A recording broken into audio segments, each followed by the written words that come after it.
Alright.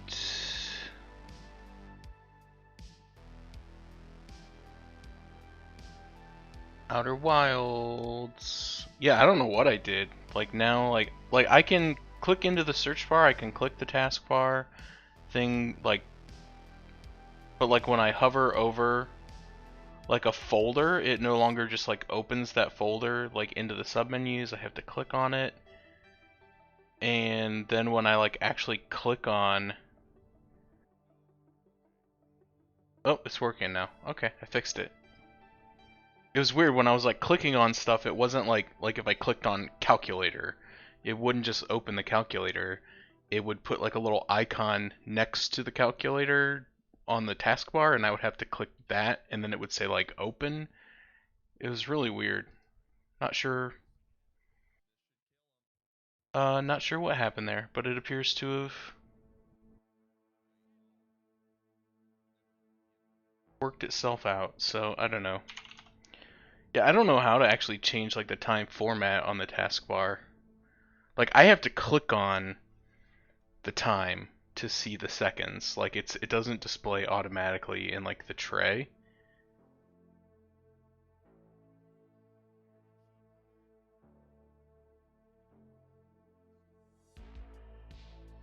And I don't know if that's something you can change or not.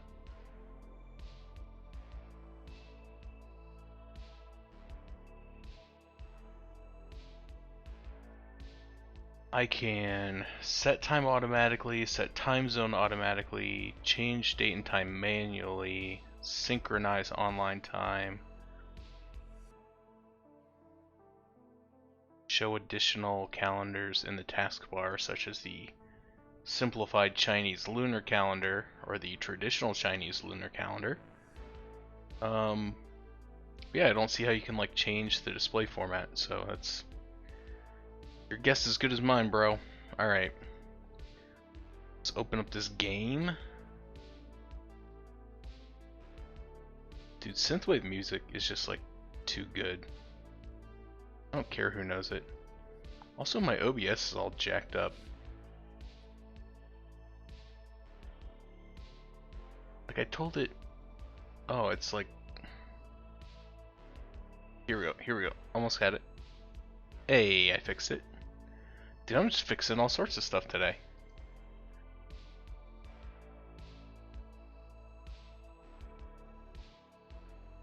Outer Wilds best experience with a gamepad. I hope Pathweave sees that screen when he starts the game next time, so he can stop playing it wrong. Oh, let me turn that music off.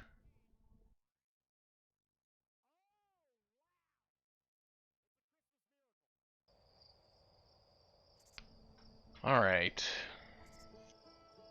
Well, I'm getting down to the end here. There's not much left to do with the base game. And I don't know how long the expansion is. I've read anything from like 4 to 12 hours, so I really have no idea what to expect. I know I take a little bit longer on some things.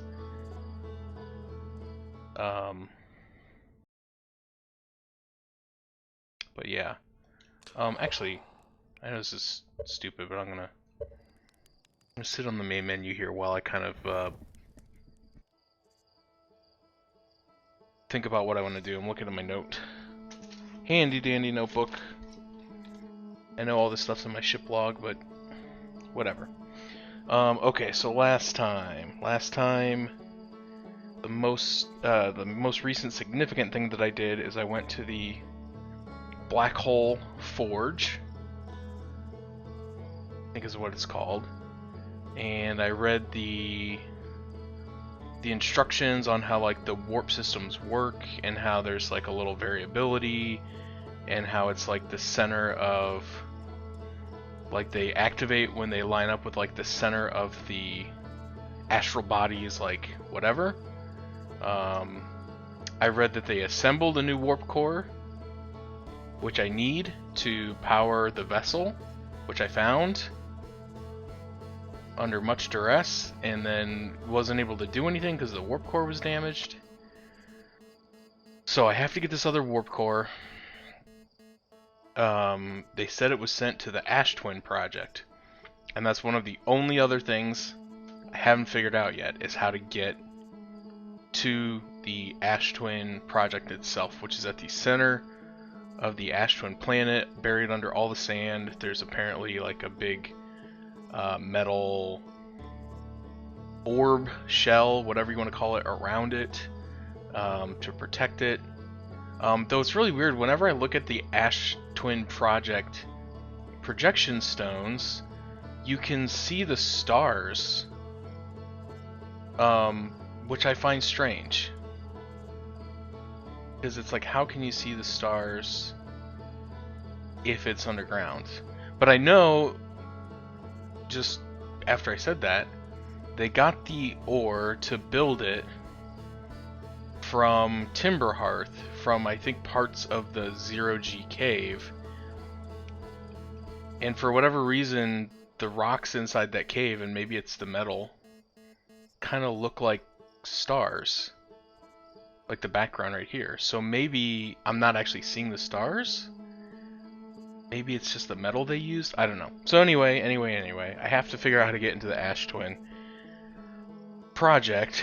It's one of the last things that's unknown, and then that's apparently where the warp core is. That'll get me to be able to power the vessel. I have the coordinates for the Eye of the Universe,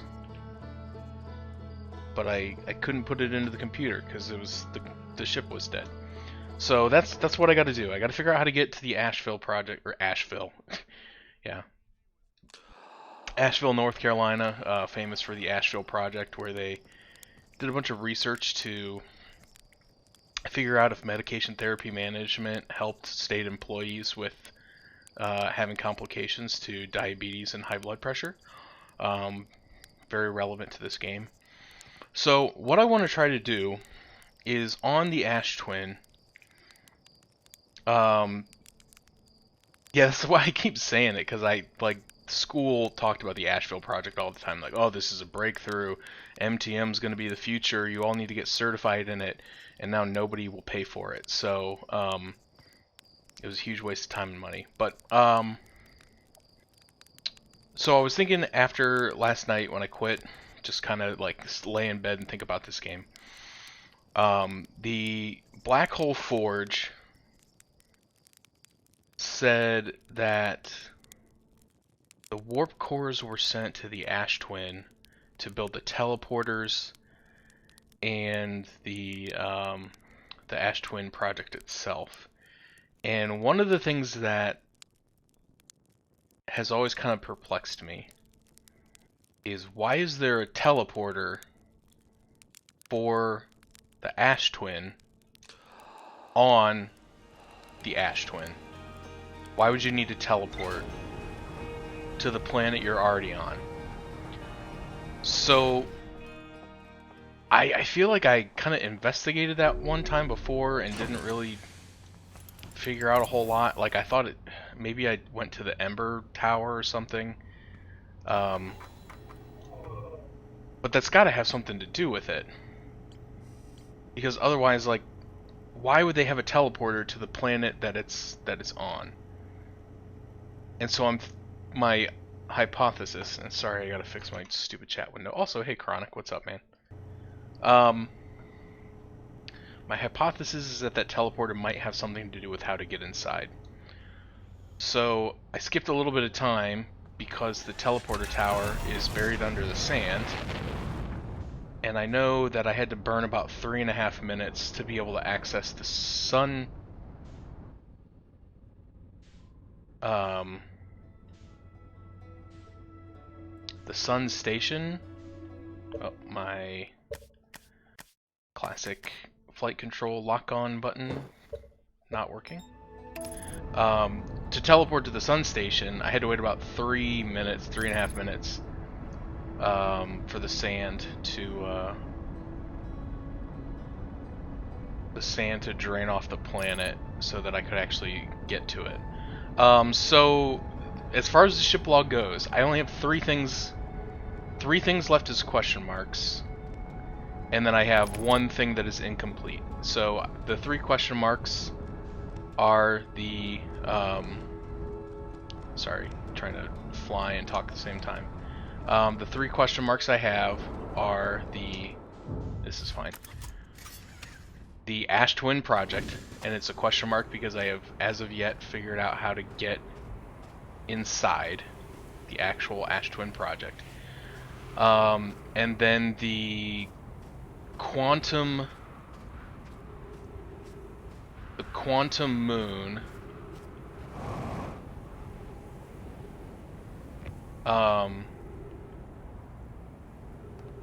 Which one is which is the problem. The quantum moon, 6th location is still a question mark.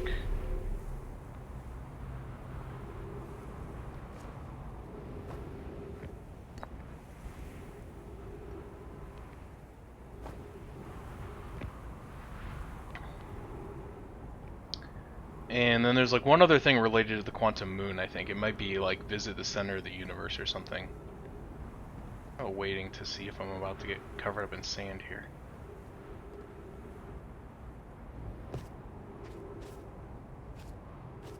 Okay, I actually need to wait a little longer. I'm going to stand in here in case the sand pillar goes over top and tries to flip the gravity. Hopefully I'm not standing on top of a cactus or something.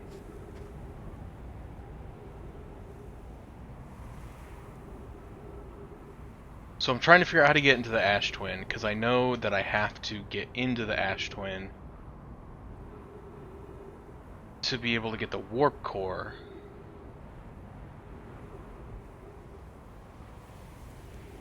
Although, wait a minute, I have to be standing on the warp thing when the planets align.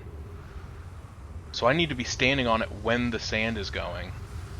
Oh geez, that's gonna be scary.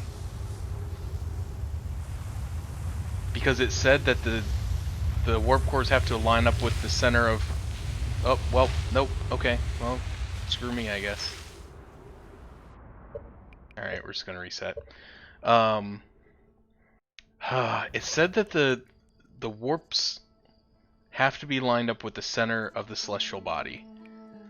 So normally pointing at the middle of the planet. But since the hourglass twins share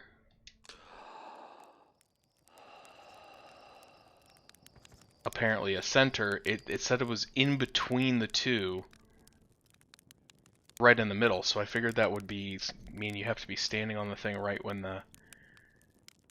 Huh. Well, it didn't work the way I wanted it to.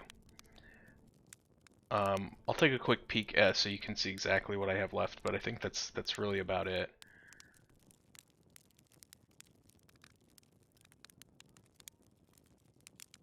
So I need to get the warp core from here, and then take it to the vessel. The thing is, I don't know if I need to do stuff on the quantum moon before I go to the vessel or not. Like, I'm kind of worried that that's going to be like, the vessel is like the last thing you should do. And maybe I should do the quantum moon first. So the only things I have left is the Ash Twin project. The advanced warp core was approved for installation in the central chamber. So I have to get to the central chamber. And then I have more information on the vessel, and that's because I wasn't able to actually activate it. Because it didn't have power. So I know what to do there. And then the two that I don't really know are the Quantum Shrine, which is supposed to be on the North Pole of the Quantum Moon, and then the 6th location, which I hypothesize is the Eye of the Universe, but obviously I haven't been there yet, so yeah, that's really all I have left for the main game.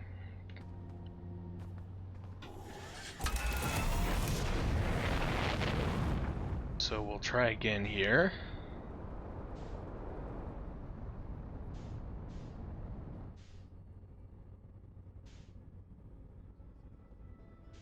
Attempt to figure out how to use the Ash Twin teleporter.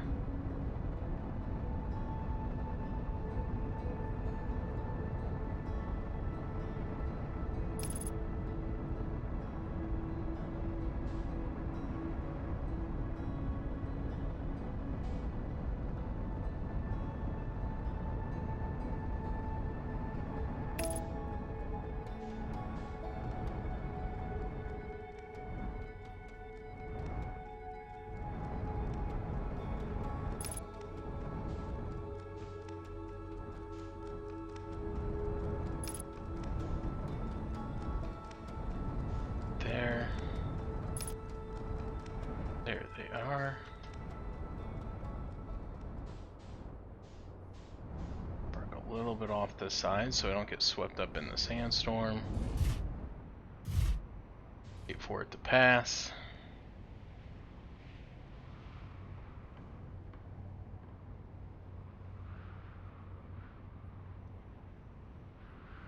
I want to know how they managed to build a giant metal core at the center of the ash twin. Because, I mean, like right now it's all under sand. Can't really build stuff under sand. But even once all the sand flows off the planet, once it all goes to the other planet, it immediately reverses and like starts to come back. So like, how did they get the time to actually build something in here? You know what I mean?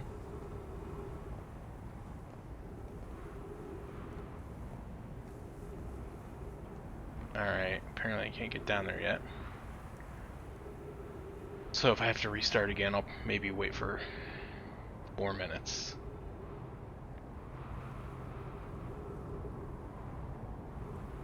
Yeah, I mean, I know they're incredible, but it's just like... Come on. Like, I'm pretty incredible, and I keep getting sucked off the surface of this planet every time the stupid sand goes by.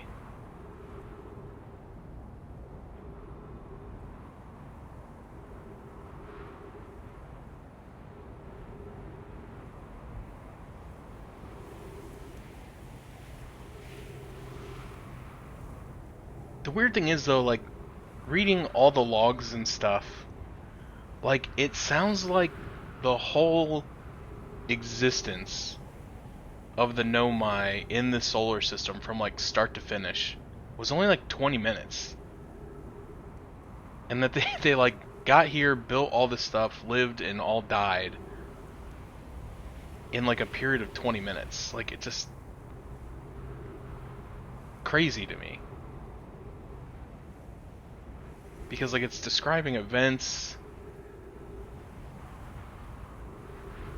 you know, in the context of, like, when they landed, that are, like, things that just happened. Or that are just happening. And yet, it seems like they happened, like, years ago. From the perspective of this world. So, I don't know, maybe that got some weird something or other.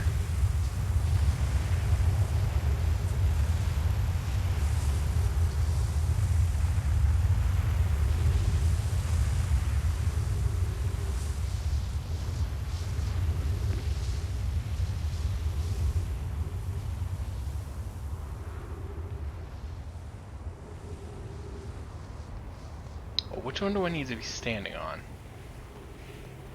I don't know which tower is which is part of the problem.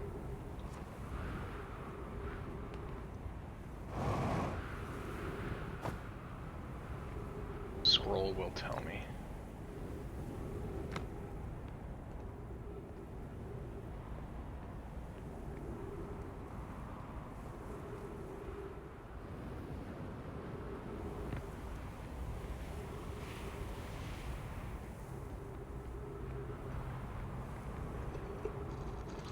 I think I've read this before, but I can't remember. Fans visiting the Hang City. We are playing Ash 1 project at the High Energy Lab on Ember Twin's equator. I became lost in the Ember Twin. My gratitude that Reem found me, but the High Energy Lab is the building with the large solar panels. I imagine our otherwise immensely clever Connoy would lose his mind if it weren't automatically possible. Oh, so they're talking about whether they're still planning it.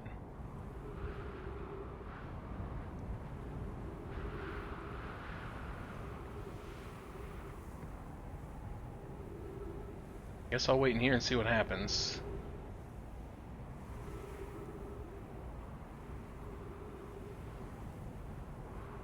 I feel like I've done this one before, and I feel like I stood here and it sent me to Ember Twin. Because I think there's like a landing pad, or teleporter receiver, or whatever you want to call it, on the Ember Twin.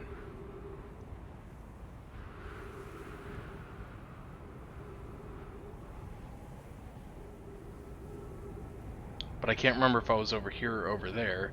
But the thing is, there's no roof on that one. So it grabbed me and pulled me up. I know if I really needed to,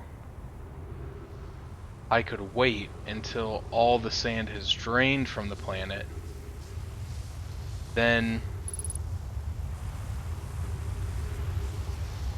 the sand will be flowing the opposite direction, so then I could stand there and it wouldn't pull me away, it would actually push me down. Alright, so where am I?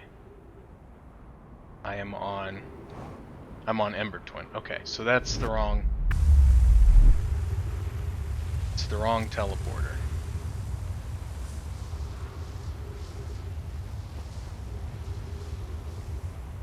Otherwise, the Black Hole Forge had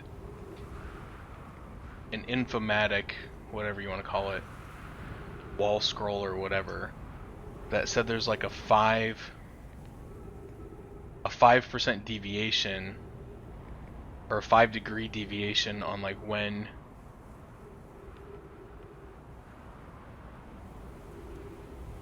you can be standing on the teleporter and when the thing passes the center, and it'll still work. So I don't know if that's like,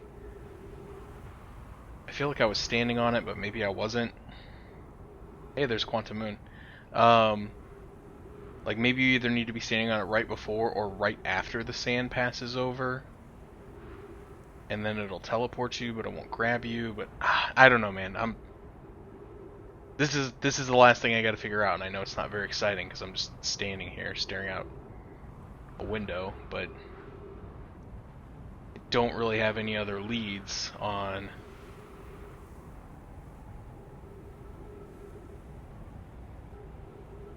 how we're supposed to get to the center of this planet.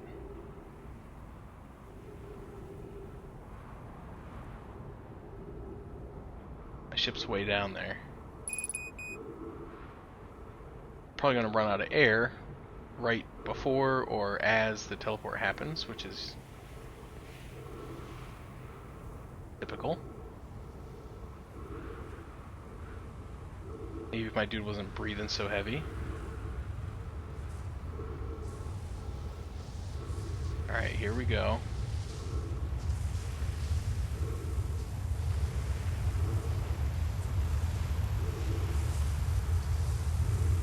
Teleport me, teleport me, teleport me, teleport me, teleport me, teleport me, teleport me! Dang it! Okay. So, the other option, like I said, is to wait until the sand is flowing the other direction. I don't know how long that takes. But also I worry that even if I manage to get in there and get the warp core, that I won't have enough time to get back to the vessel, because that took me a while, because you have to go pretty slow through the stupid fish zone.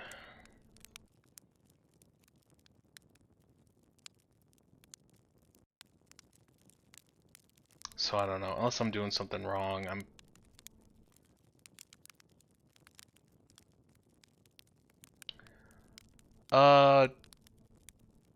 Yeah, if it's unrelated to the solution, that's probably fine.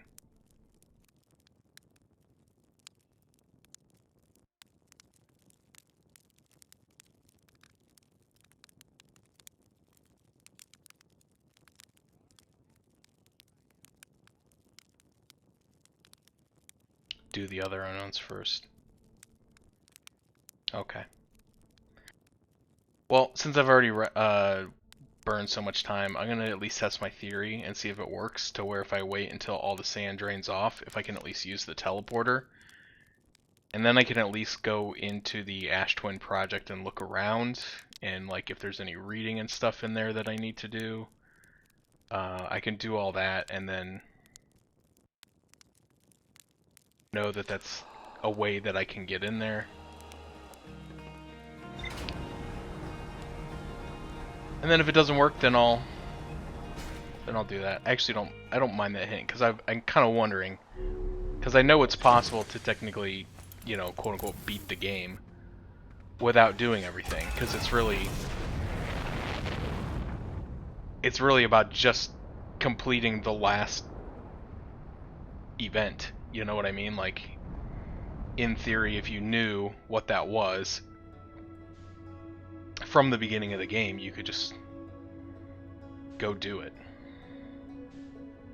You know, there's really...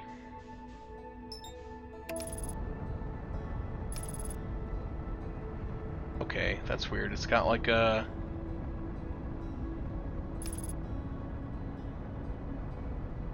weird aura around it now.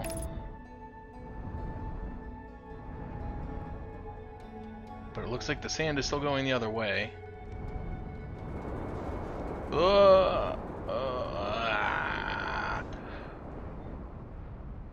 Okay, we're okay.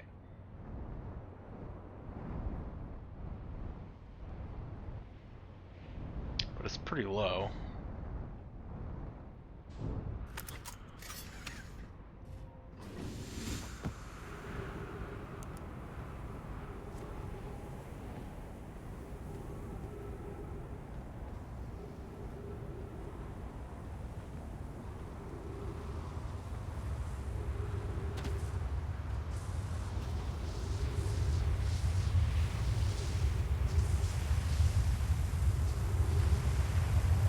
Yeah, it's still going down.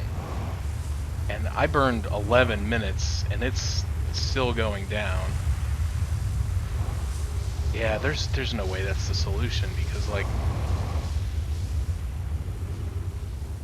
we'd have to wait, like, so long into the loop before using the teleporter.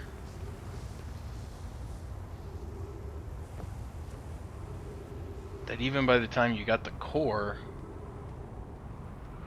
there'd be, like, no time left.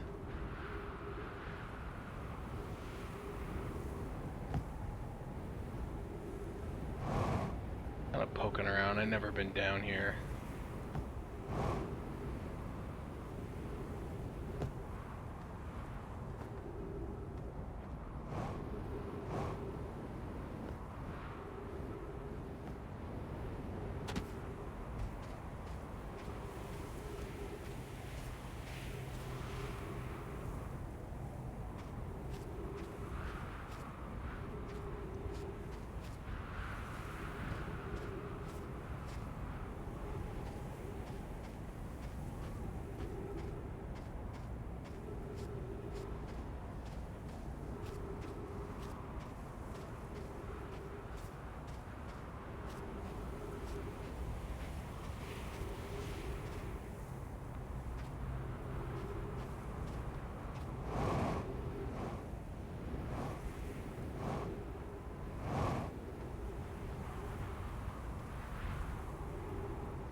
And try one more thing. If this doesn't work, then I'm gonna go do the other stuff and come back. 3. Oh! There it is.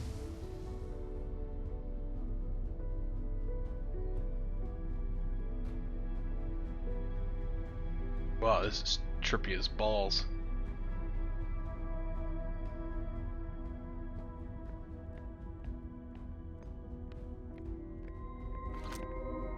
Dawned on me of like, hey, maybe if you're not standing on it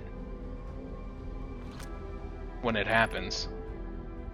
Receive data from previous cycle. Masks receiving data from probe tracking module, giant steep memory statue, Timberhearth. So that's me and Gabbro, the giant steep and Timberhearth. 7 minutes till end of cycle. Alright, I got 7 minutes to read everything. One of these is mine, so it should like talk to me or something. I don't see a tablet. Let's keep going. This is pretty cool though. Today we finished the excavation of Ash Twin. Here in this space we will craft our most ambitious project yet, the Ash Twin project, powerful enough to send information back in time. We've also finished relocating all subterranean plants we met while digging.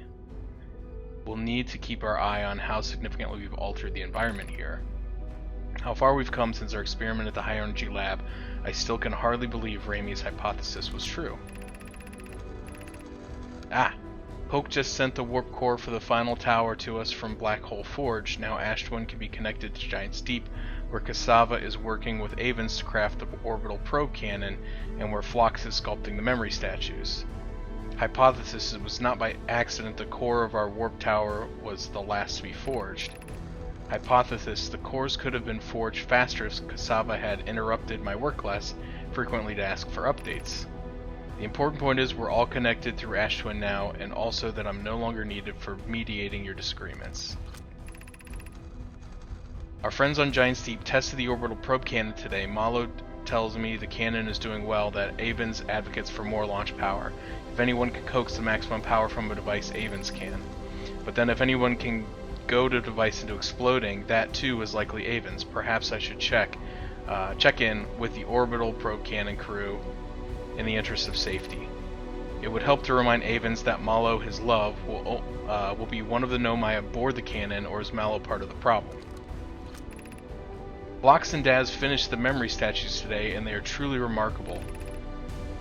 When the Ash Twin project succeeds, or in the event it fails, the memory statues will activate, allowing us to gather more data before we shut down the project.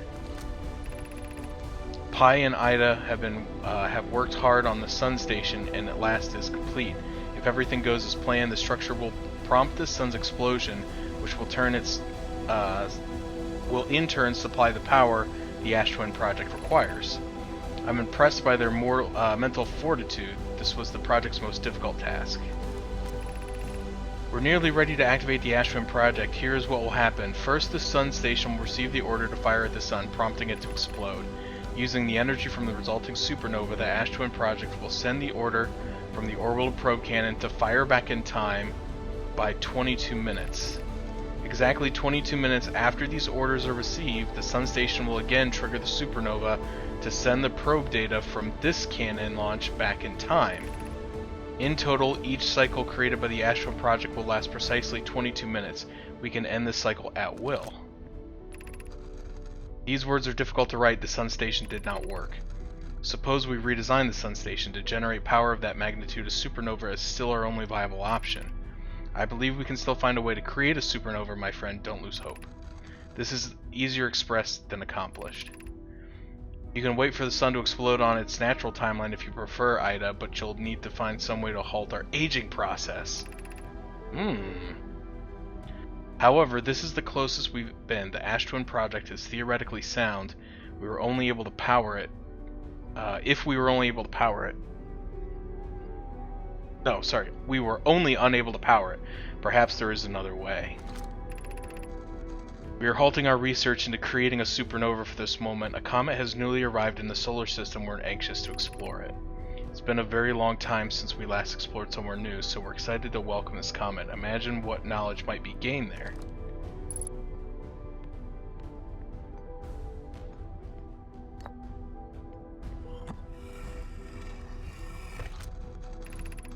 My gratitude for the latest shipment. Oh no, the ore should be the last we'll need for the Ash Twin project. This is exciting news. Can I offer an extra set of eyes for this final check, specifically mine? If my work here is complete, I'd be delighted to help. We'd be grateful if you would. The more eyes the better, as a small flaw or opening in the shell could lead to a disaster. I think I've read this before, because I read the one that was on Timberhearth. Once we finish the shell, the seals are off the central chamber. We'll check to ensure that there are no longer any physical entrances. Raimi and I will be checking the interior and then the exterior for cracks and our final safety check. Yeah, so I think I've technically read these all before. I have good news, the advanced warp core is ready to be installed. I'm intrigued, love. Everyone here is working on the Ashwin project, excited to see it. Pie beside herself with joy. No, it isn't. Is everything well at the forge? The core's durability could still be improved. I need more time. Ignore Yara, the core's finished, and if my sister tells you otherwise, then she will be finished as well. Don't worry, Poke is only nervous. Blah blah blah. Again.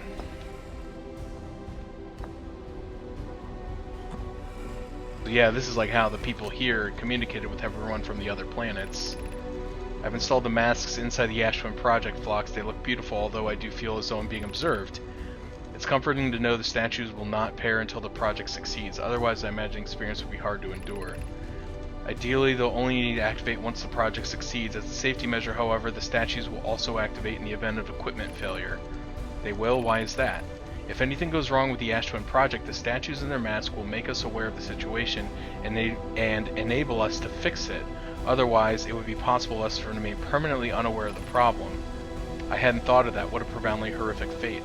Oh, so yeah, so since they're sending the information back in time, if something wasn't working, they would be able to tell themselves, hey, it's not working, and know how to fix it. So that's where I came in at. Artificial gravity control.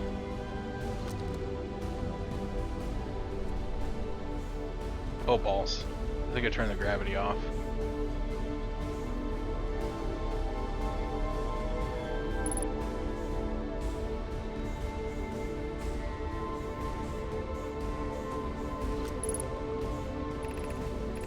You're about to access the core while the Ashton project is active. Removing the core will disable the project. Okay, so this is how I get the core. I have to come and put the ball up there, turn the gravity off.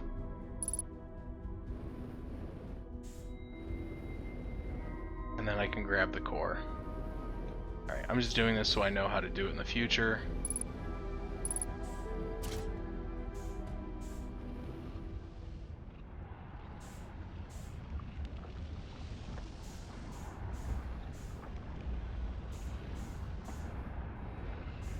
Alright, well, we did it. We found our way inside here. Figured out how to open it, how to get the core. I think I can do it much faster than I did it. I don't think you do need to wait for the whole thing. I think you do only need to wait about 3 or 4 minutes. Just long enough for the thing to become uncovered and then for the next pass of sand to go by. So, it's not as bad as I initially thought in terms of the timing. Still really perplexed as to like how we're inside, but it looks like stars.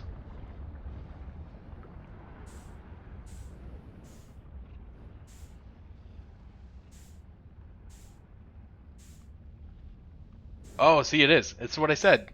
Oh, you can see if you come up close to it. It's the ore from Timberhearth. Looks like it has stars in it, but they're not actually stars. But every time I was able to look in here from like far away, you can't get that close to tell that's what it is. Man, that's really neat. This game is just friggin' good. Like, I was kind of like looking around this morning or yesterday, or I don't even remember when it was. For like more games like this, obviously we were talking about it the other day, and there's just really isn't. Like, I looked up a lot of the games that people said like, hey, this is similar, hey, it's the same, hey, it's really good, all that stuff, and some of them looked intriguing, I'll say that much, but they did not look anything like this, like to this magnitude. Oh, hey, there's one of the masks fell off. Yeah, Oberdin is one of the one that comes up in basically every thread. I have not played it. I plan to play it someday. Um, I've heard it's very good. I had a friend who played it and really liked it. Um, but I heard it's kind of a similar thing where like you're trying to solve a mystery from like from seeing various pieces of data from different perspectives, but it's not quite the like archaeological sci-fi. That's what's been really cool about this game. I think the sci-fi element is really cool, but um, anyway. Okay, well I know how to do this now. Oh, the sun's about to blow up. I knew that was probably about to happen because it took me a long time to read that stuff, and when I went in it said it was about 7 minutes. So, alright, so I know how to do that now. Ash Twin Project should be marked off on my ship log. So I'm gonna go do the Quantum Moon stuff and see if I can get those last two things done. And once I do, then I will attempt to do the full loop.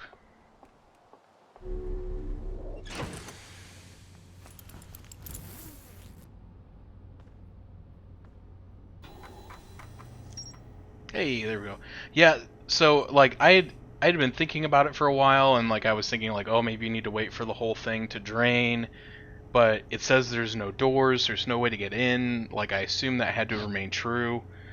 Um, and so yeah, yesterday after I quit, after I went to the Black Hole Forge, it was talking about all the different warps being set up to teleport um, to teleport to the various planets, and I was always kind of confused as to why there was a teleport for the same planet, and that's when it finally kind of sunk in. I'm like, oh, I bet the receiver is under the surface. So, yeah, I was talking to Path today in his Discord, and he did the same thing. He did not use the warp to get to the Black Hole Forge. He flipped the switch to raise it, and then he ran up and jumped on it as it was going up. So he kind of did the same thing. Hollowed out chamber inside Ash Twin. The energy cables from the surface are plugged into a protective casing at the center. There are 8 monoliths with Nomai mask attached. 3 of the masks are activated, receiving data from the probe tracking module, Giant's Deep, and Timberhearth respectively. Ash Twin Project was designed to use energy from a supernova triggered by the Sun Station to send probe data from the orbital probe cannon 22 minutes into the past.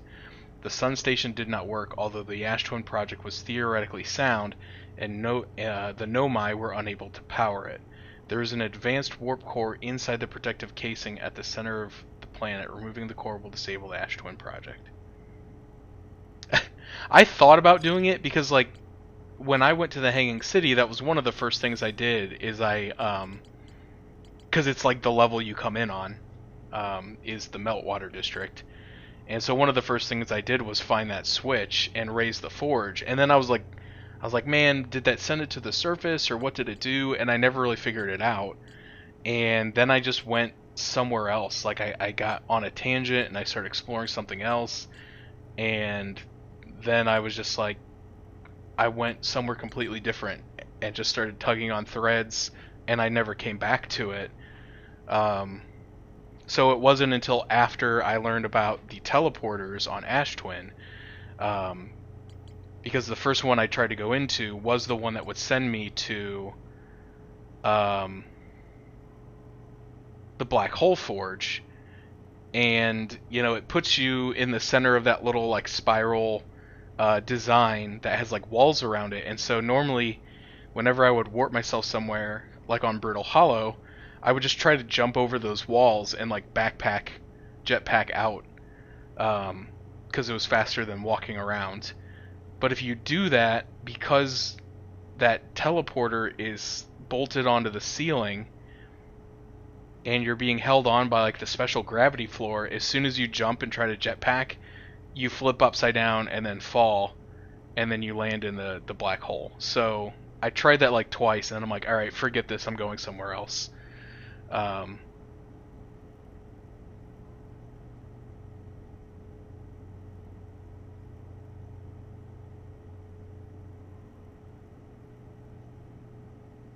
yeah, Sun Twin I wasn't sure about either because I thought I investigated that pretty thoroughly, the teleporter to it, and I thought the door was broke.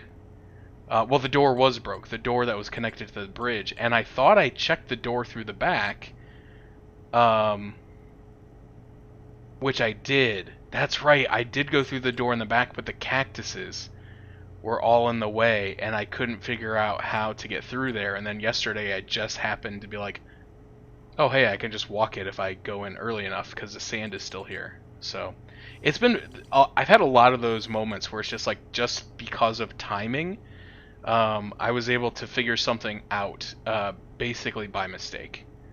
So I need to go to the quantum moon. That's where I'm going.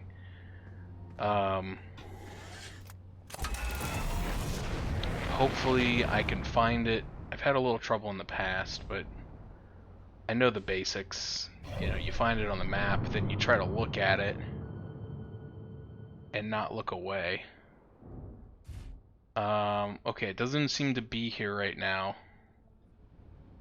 so I need to look away.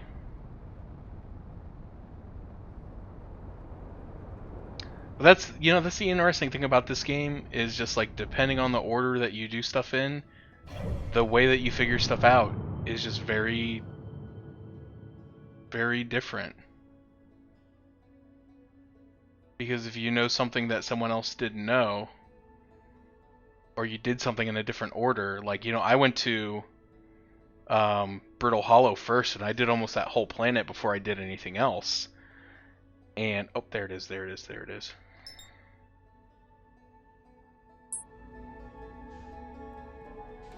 Ah, balls, I think it moved. Oh, there it is.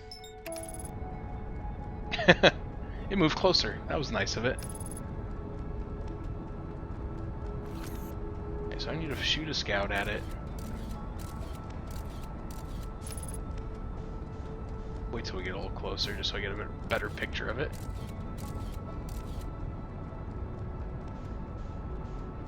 Alright, now that I got a picture of it, I should be able to land on it.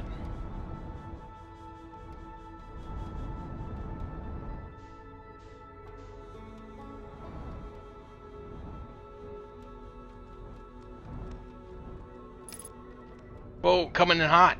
Okay, we're okay. Now, what happened to me last time is this. I landed at the South Pole, and I was headed to the North Pole, and I ran into some, like, bramble stuff. And I was trying to climb over it, because I knew that the shrine is at the North Pole. So I was trying to climb... Wait a minute. Am I there? This looks like Ember Twin. I see, like, a sandfall. That's weird. Anyway, does the moon change depending what planet it's close to? That's crazy. Because when I went to it, it was near Dark Bramble, and so there was brambles everywhere. And I was trying to climb over them, and I went outside of the moon's atmosphere, and so then I was no longer looking at it, and it disappeared, and I was just left floating in space. So what I think I need to do, now that I'm here... Oh, land the ship. Holy sh... What the frick? Alright. Well, we'll try that again. No idea what just happened. My dude just died. But that is really interesting if the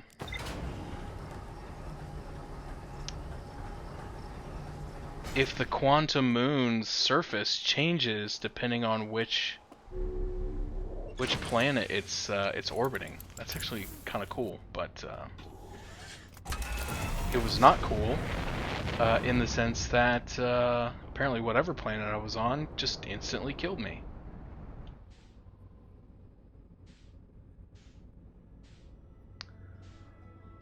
Alright, Quantum Moon. Where are you at, dog? Oh, I see it. Don't go behind the planet, stay in front of it. Okay.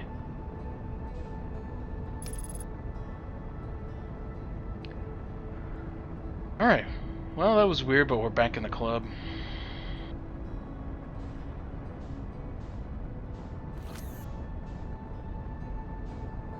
I don't know if I want to go to it here, because is the surface gonna be underwater? I ain't down with that.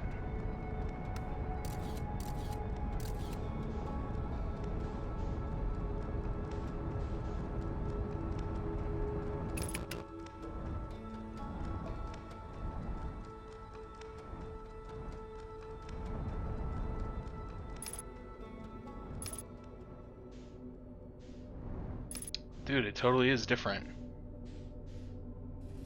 That's kind of cool. Maybe the problem is I looked away. Here's no my guy. I'm on the South Pole. You always land on the South Pole. That's rule number 1. So recall your scout. Now I think as long as I'm having that... Oh, nope. As long as I have that scout launcher up. Right, that's Solarum's ship. Been there. Oh no, there's a giant tornado at the North Pole.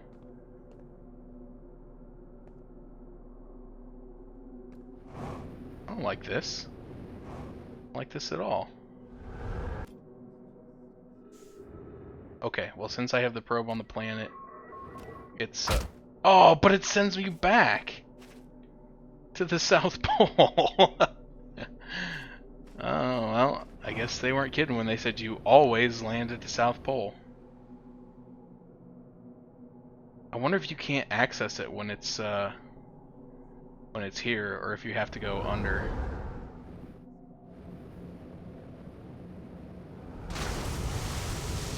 Oh, the water's not actually deep. Okay.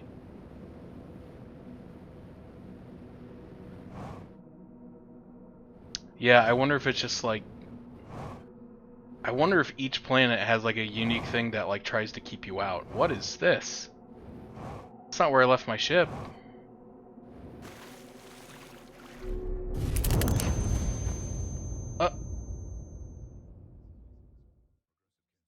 What the f... What the heck is going on?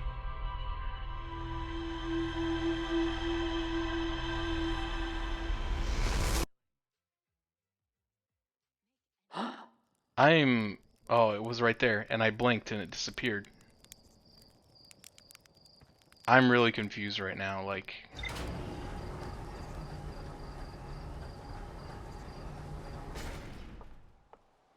I took all the training courses on quantum theory. I know that you have to like continuously look at it or look at a picture of it. Maybe you can only get to it if it's like orbiting certain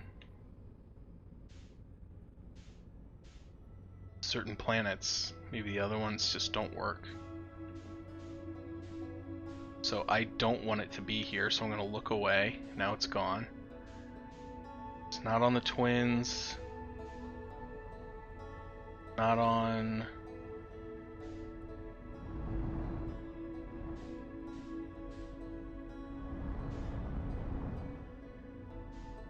Oh, I don't want it to be by Dark Bramble either, so let's look away. Look back. I don't think I want it to be on the twins either, because I think it's gonna be... Oh wait, that's just the ash twin. Not the actual moon. Don't want it to be on Giant Steep. I'd like for it to be around Timber Hearth. If I could swing it, but I'll this'll work. Alright, that should count. Because apparently, no matter where you go... Oh, is there going to be like a volcano on here? That could potentially be a pain in the balls.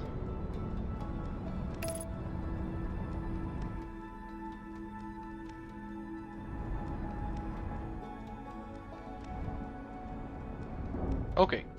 Alright.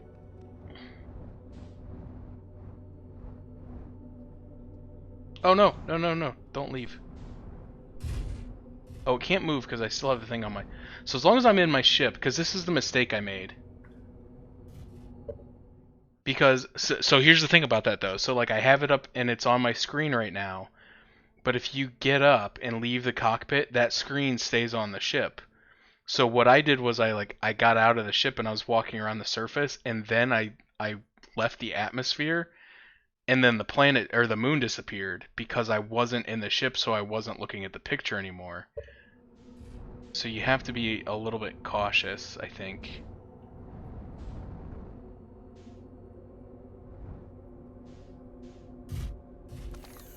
See, like when you go to get up, it puts the screen away. So like you have to keep looking at it at all times until you can get out and use the smaller launcher to take a picture. Alright.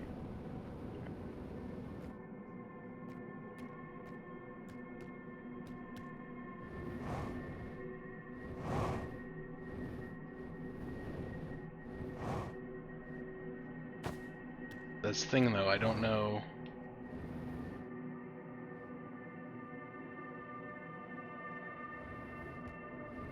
Is this it? Oh, there's a gross spider on my wall right behind my computer monitor. Hold on a second, I'm gonna smash it. Okay, this looks like the shrine. It's got a door.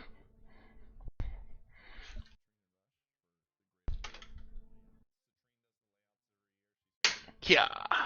Take that, spider. Teach you to exist.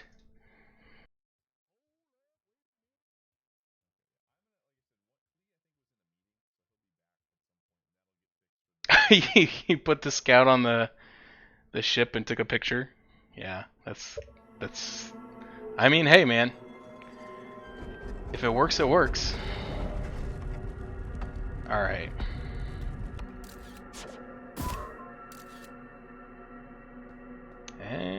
So okay, so this shows you which planet you're in orbit around.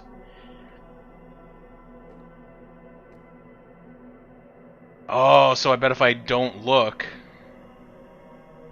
I can change, and I bet this turns the lights on and off. Yeah. So I bet if I'm in the dark, so I gotta close the door. And then if I get rid of this probe, I should be able to get it to move to the eye of the universe. Anyway, let's turn that light on real quick though and read what's going on here. There's a nice little mural. That looks like quantum shards, the shrine, maybe the Tower of Quantum Knowledge. Recall the rule of quantum entanglement. Recall the rule of the sixth location. Recall the rule of quantum imaging. Okay, yeah, so I think I recall all those rules. So we're gonna send the thing away. We're gonna turn the lights off. Can't see anything. And we're there! Oh, dude. Oh, look at the ground's all wavy. So now we take a picture.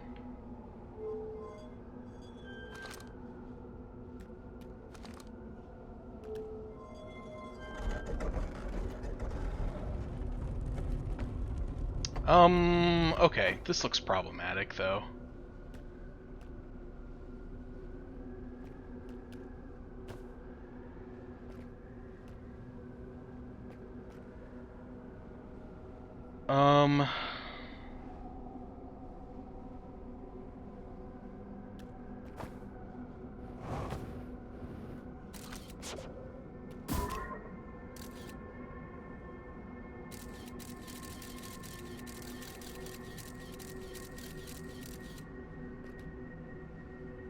Alright, I'm gonna pause while I think for a little bit, so I don't waste too much of my time. Okay.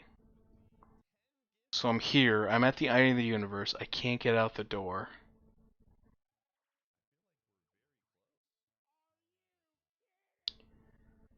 I know how to get the thing to move, but I don't necessarily want it to be anywhere else.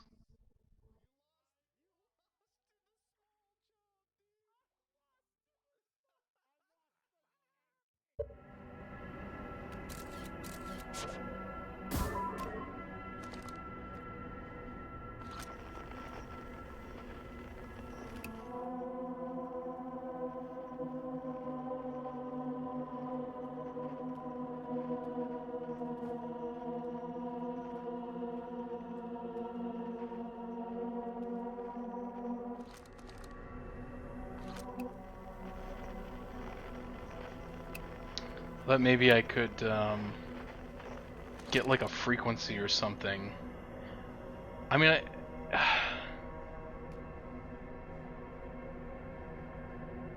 can't be all you're supposed to do.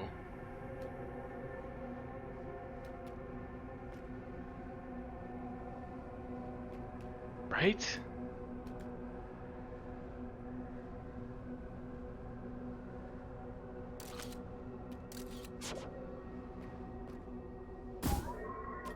Whoa, what was that?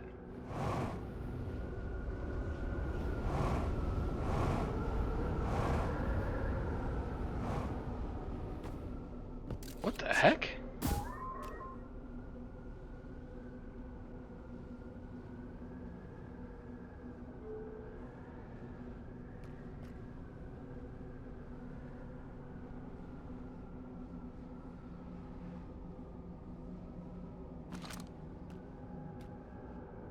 Quantum entanglement, and that's the rule where if you're standing on something behaving as quantum, you behave quantum. Sixth location, meaning there's 6 locations, I guess. I'm at the 6th location. Quantum imaging, but like...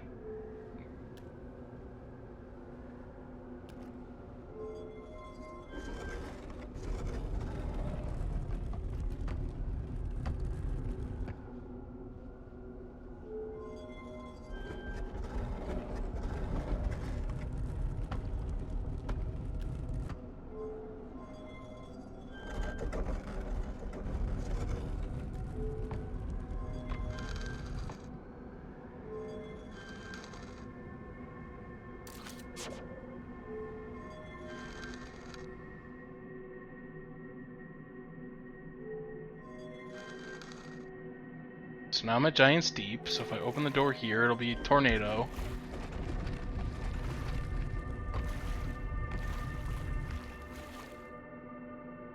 I guess not. Oh, well, there's the tornado. So I guess I didn't need to go inside.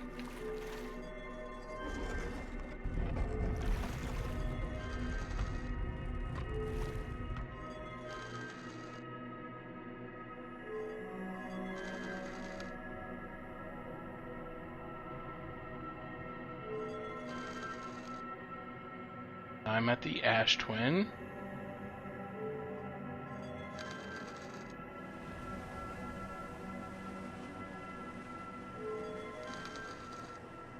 Now I'm at Timber Hearth.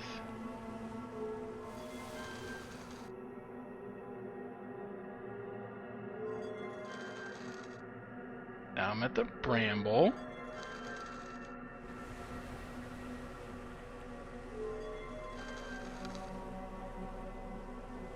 Back at Timber Hearth.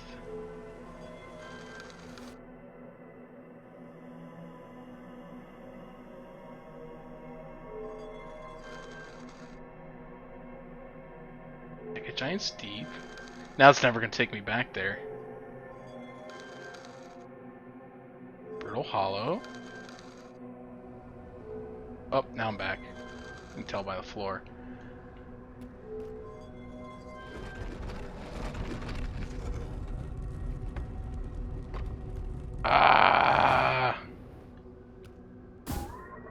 Like, I guess I can leave, because I know how to get back here. But it's just like, was that really the only point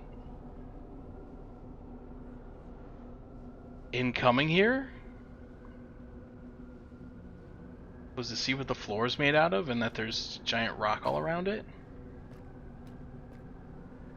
Wait a minute, what if I leave the door open?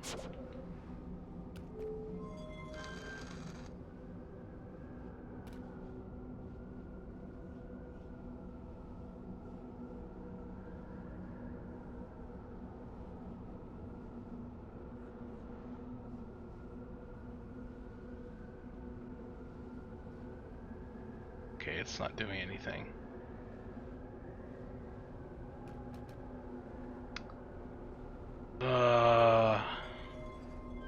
Just a pain in the butt because I'm gonna have to die or restart and then look at the ship log.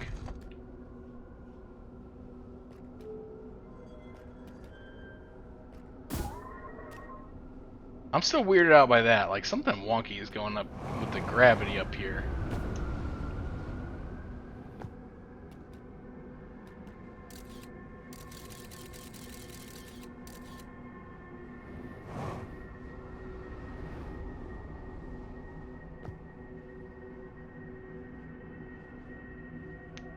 I guess I don't know. Like I said, I guess I can just reset and see if the log is updated. And if it says I did everything, then I guess I did everything, but I just feel like this can't be it.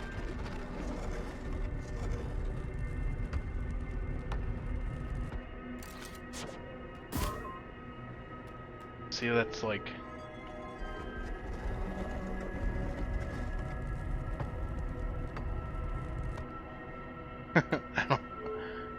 I don't think that's right either.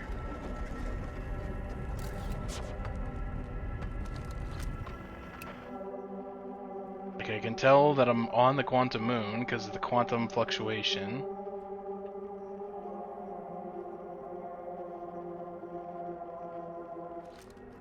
Ugh, it's so weird. Alright, I'm just gonna reset and see what happens. If that's really all you do there, it's kind of disappointing, but if it's not all you do there, then I'm frustrated because I don't know what to do.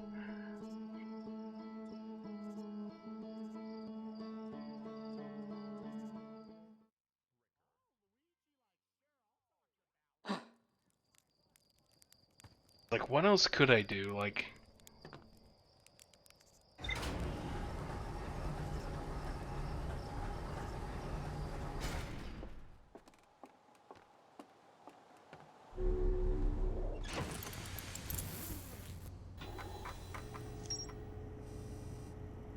Okay. The Nomai Shrine that wonders about the quantum moon, you have recalled the rule of quantum imaging. It is inscribed next to a mural of a tower on an island. Recall the rule of quantum entanglement is inscribed next to a mural of quantum shard. Recall the rule of the sixth location is inscribed next to a mural of a tower hanging above a black hole. So that was the...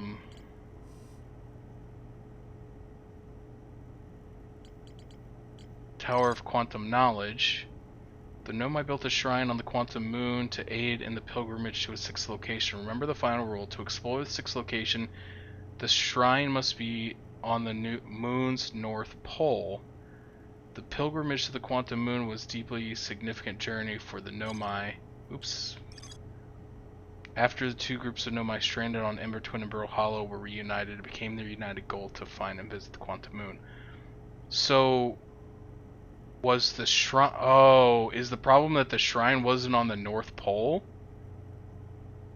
So I couldn't get out? Shoot.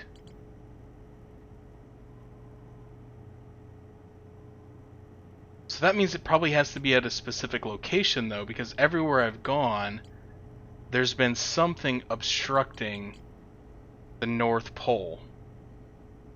So, like, when the moon is around Giant's Deep,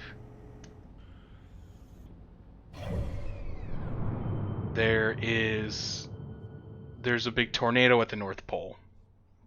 When it's around Dark Bramble, there's a big pile of brambles at the North Pole. When I'm at Brittle Hollow. I feel like there was just a big glacier. So maybe I need to wait for it to be around Timberhearth. Right now it's around Dark Bramble.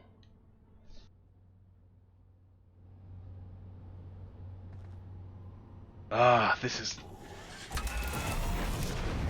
because I think that's the problem. The temple wasn't, or the shrine wasn't at the true North Pole. It was near the North Pole, but it wasn't at the North Pole. Wait a minute, is that it right there? No, that's Dark Bramble. Okay. So I want to lock onto Timberhearth and stay near it. I need to find...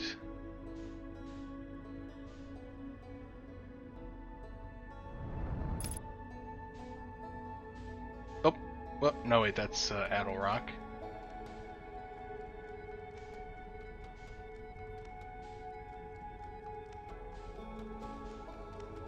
Okay, there it is at Giant Steep. I don't want it to be there.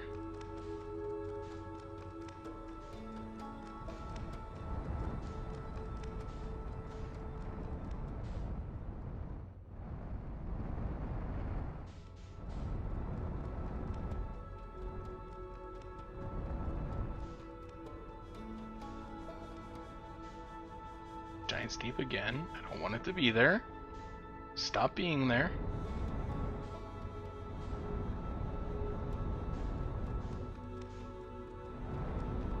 I wonder if I can lock onto it.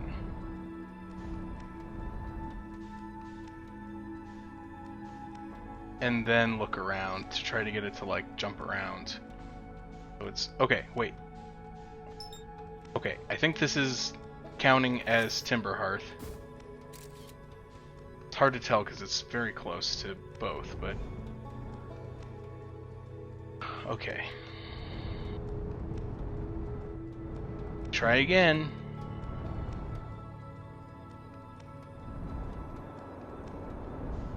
Nope, okay.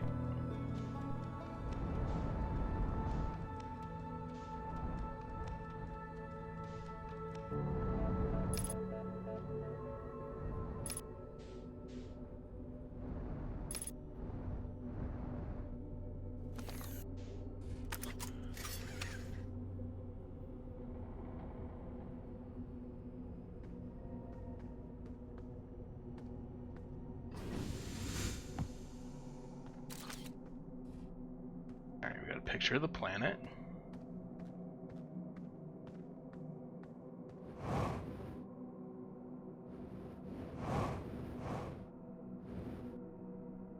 So if I leave the atmosphere and come back down, I go back to the South Pole. I've learned that lesson the hard way. There's his ship.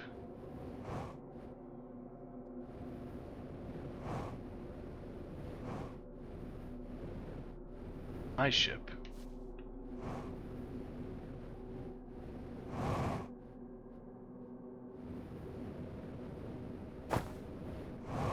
The wall.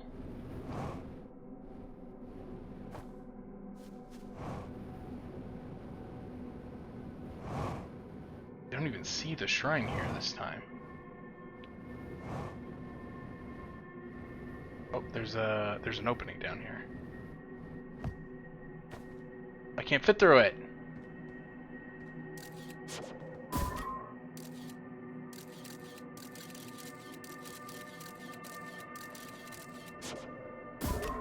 Ah, come on, buddy.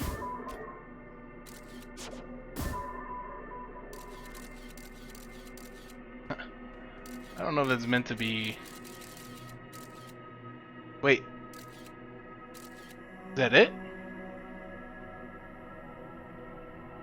So, if I take the picture of the shrine...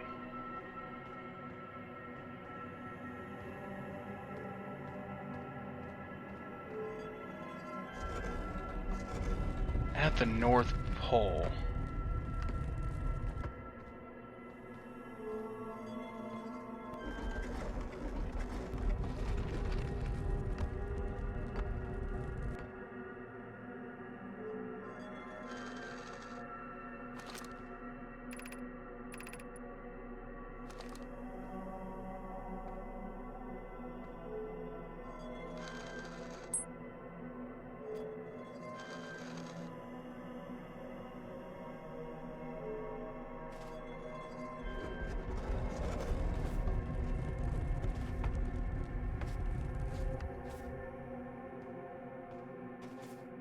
See, I'm nowhere near the North Pole.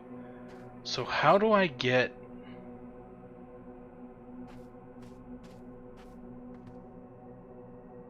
How do I get to the North Pole? And now the thing's gone.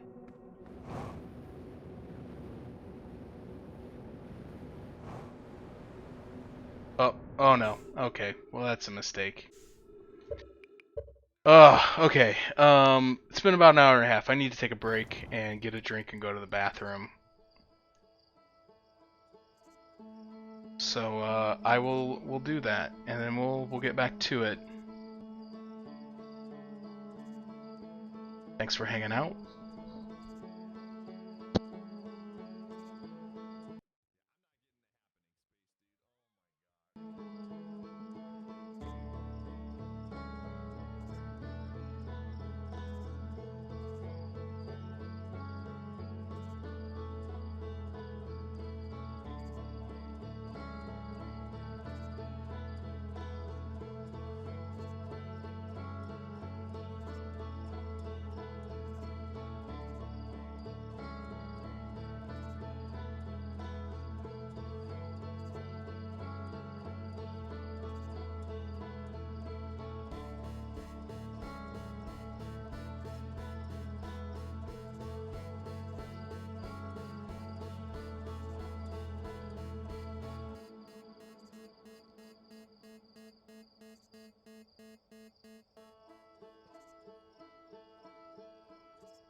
Oh, okay. Welcome back from dog walk.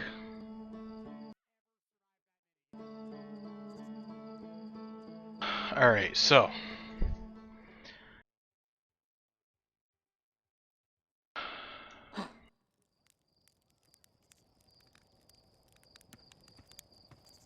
So I have to figure out how to get the shrine to be on one of the North Poles. And so far,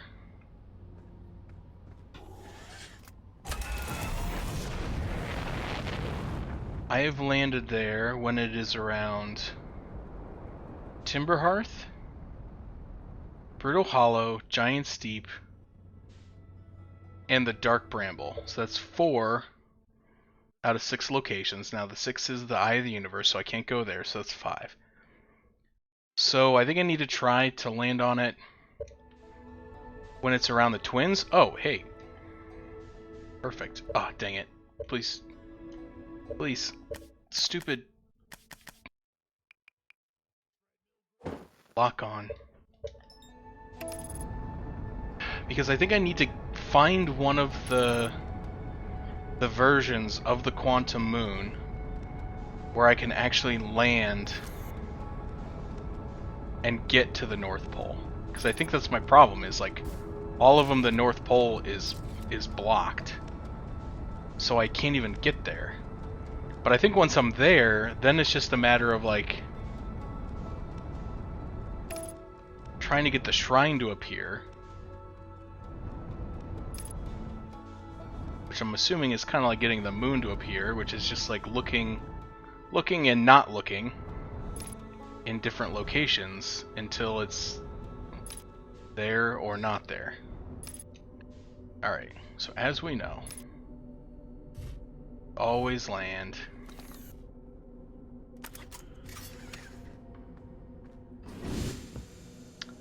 on the dead guy at the South Pole.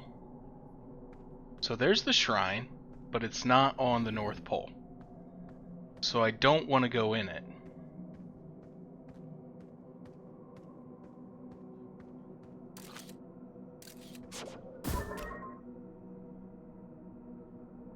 Sorry, I screwed up my chat window when I went on break. I do that every time and I never fix it until...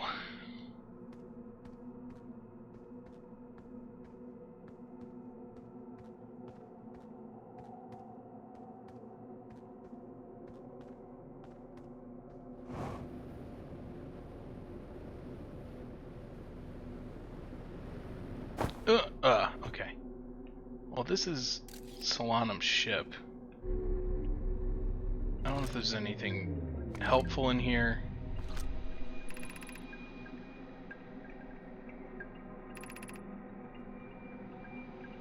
And on the South Pole, make the journey on foot. We don't know whether Quantum Moon always welcomes the South Pole, just that it's true. Okay, I thought maybe he would say how to get the stupid thing to... Hey, there's a warp core. I could have just taken that one.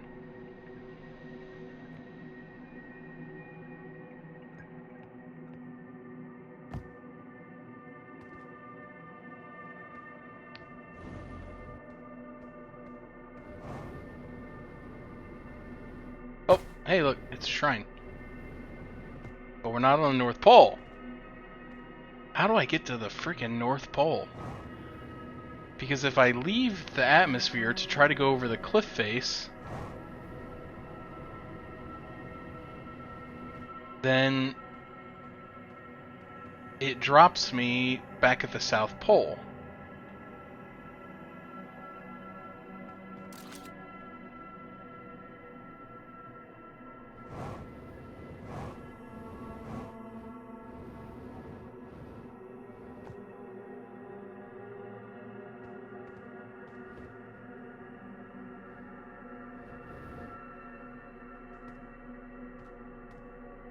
So how am I supposed to get to the North Pole?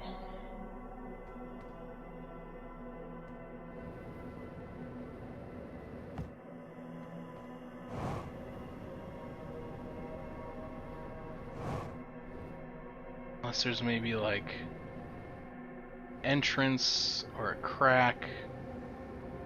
crevice.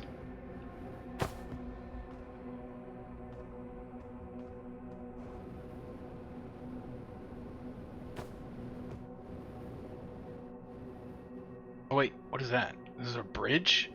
Can I walk this bridge? Yeah, I know go north, but the thing is, every time you go north, there's a wall. And you can't go through the wall.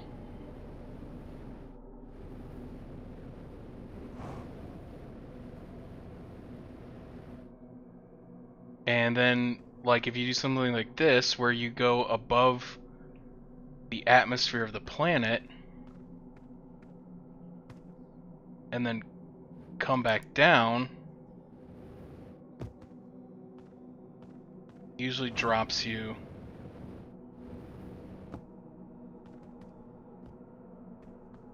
You gotta find the real north. It's opposite of south.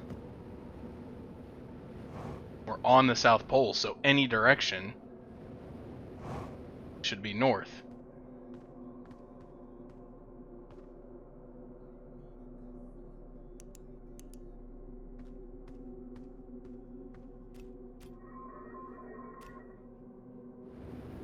See, so if you go above the clouds, it drops you on the South Pole again.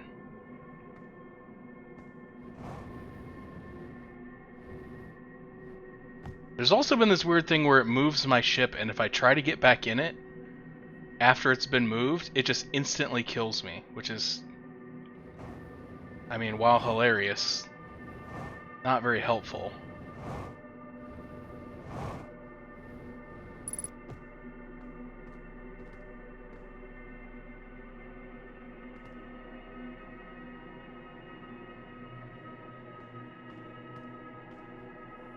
I mean, I thought about that, like, conceptually, like they say, go to the North Pole, and I've always been assuming that the blue is the south and the red is the north, but, like, he specifically says it always drops you on the South Pole, and it always drops me on the blue pole.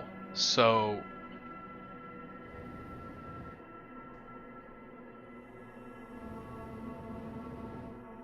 alright, I have a theory. Oh, I can't go back. So say I'll go back to my ship and refuel, but I feel like it's a bad idea. So what if I get... So right now I'm like... not even to the equator.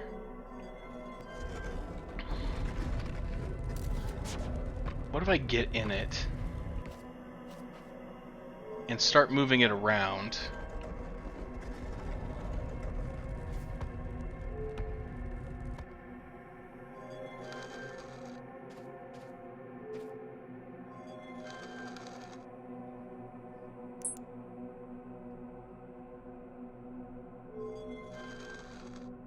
So now I'm on Timber Hearth.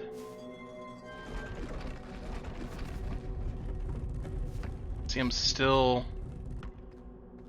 south of the equator.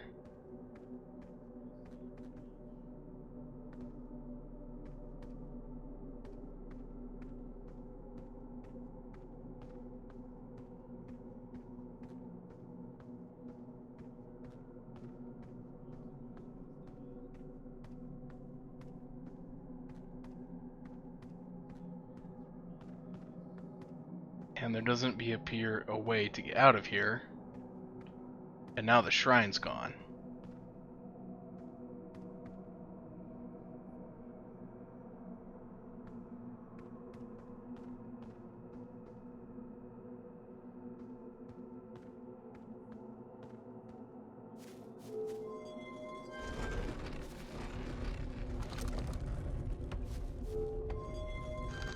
So I think even though it's moving me from planet to planet, except that time it didn't.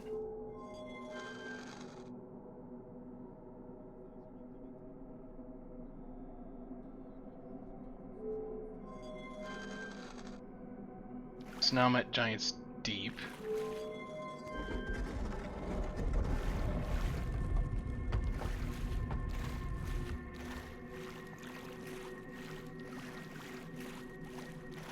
I can go further north. But then there's always the giant cyclone at the pole that's blocking me. But maybe if I can get this close to the North Pole here, and then get the shrine to spawn somewhere close by.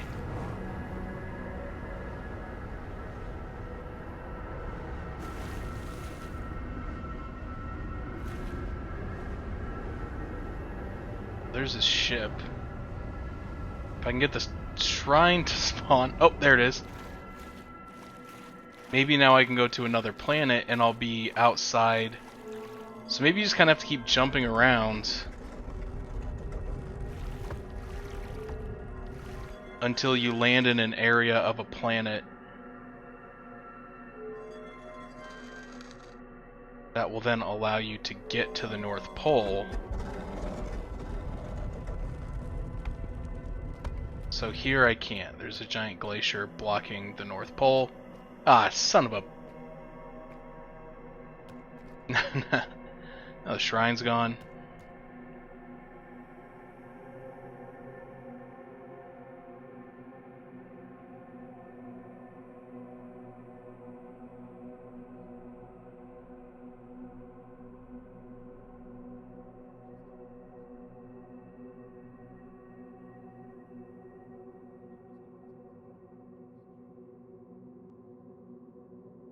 I don't want the rock. I want the shrine.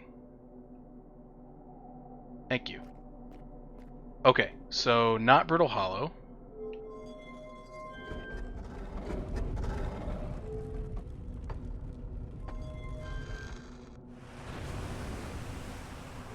Not Giant Steep.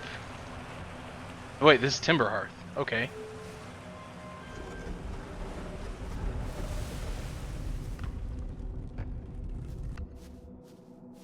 Oh.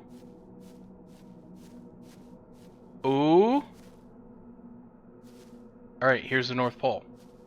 Now we just gotta... Ah!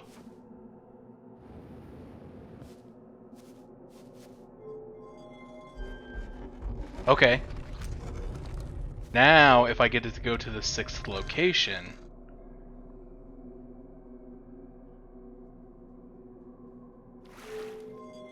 Now I'm on Giant Steep.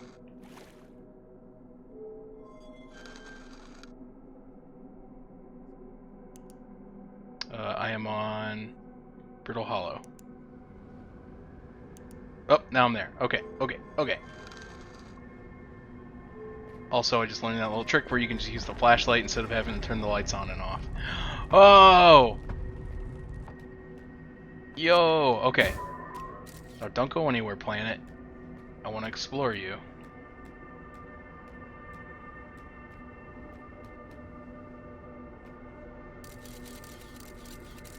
Watch that shrine. I don't want to go in anywhere.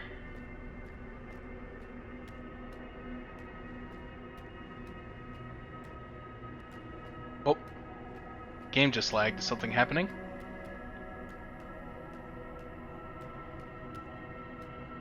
Got me kind of in a tunnel here.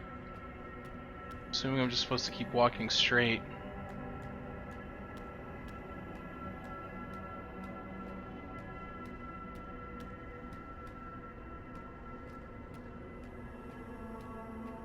Yo!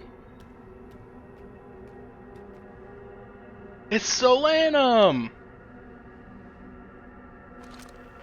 I know this guy. Who are you? You should talk to me, bro.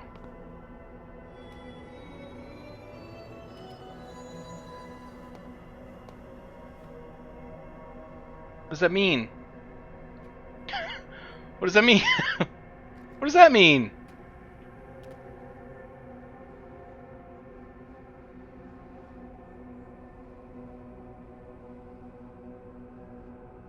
That's not helpful, my dude.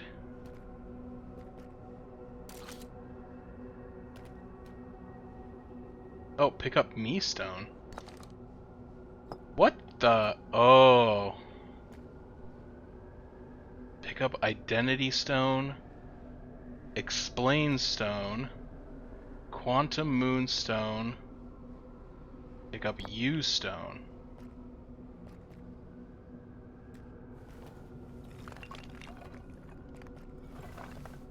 Okay, yep, okay.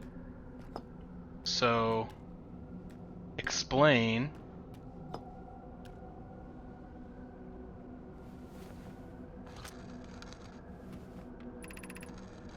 I am on my first pilgrimage to the Quantum Moon. All Nomai in my clan make this journey when we come of age. Even though the eye cannot be reached from here, the Quantum Moon remains special to us as it carries us nearer to the eye than any other place we know. I've journeyed here to be close to the eye. While the eye is obscured from sight, we can see the Quantum Moon's reflection of the eye in the sky above. Oh, okay. So, okay. So he explained who he is. Explain the Quantum Moon.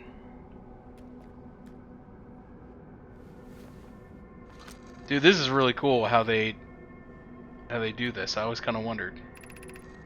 Have you encountered a quantum shard on another planet? The shards look the same as the Quantum Moon's surface does while at the eye. From this, we can reasonably infer the Quantum Moon's natural state is as we see it now, and that the eye is its primary location. Given the Quantum Moon is the eye's moon, it's likely that any characteristic the moon exhibits are also exhibited by the eye itself. The Quantum Moon and its shards, for instance, are quantum, thus the eye is likely quantum. Oh, so that means the eye, we can't get there because it's moving? That's going to be disappointing if that happens. In fact, the moon is probably quantum because its proximity to the eye made it quantum. The same way areas surrounding quantum shards that landed on other planets eventually become quantum too. Oh man, it's blowing my brains out. Alright, ask him to explain who I am.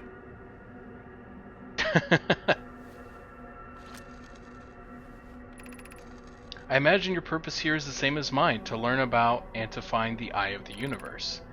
I'm unsure how you arrived here, however. Perhaps you came from another star system, as my clan originally did. No, but nice try.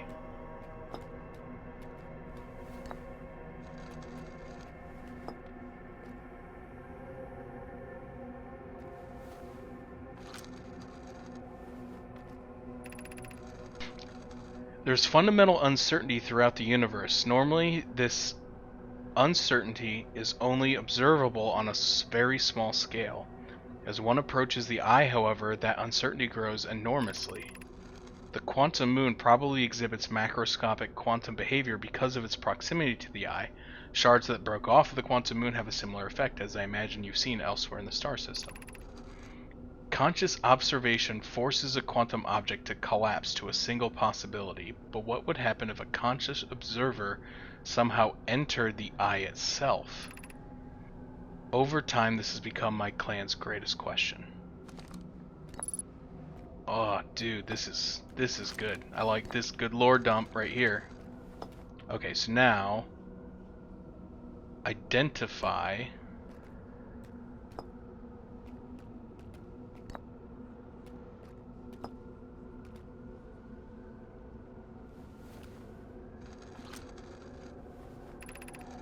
I've never met one of your kind before. It's an honor to speak with you. I particularly admire your 4 eyes. There are many questions I would like to ask if I could comprehend your language. You have my gratitude for understanding mine.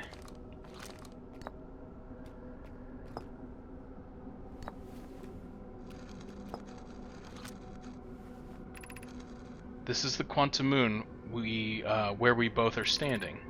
Despite also orbiting other celestial bodies, the Quantum Moon is the eye of the universe's moon.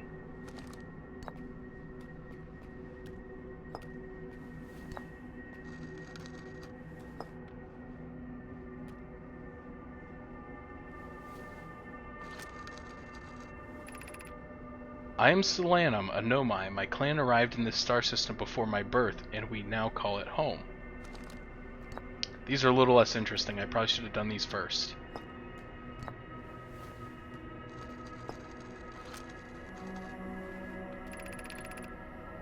We are orbiting the eye of the universe now. Although we cannot see it, only the quantum moon's reflection of it.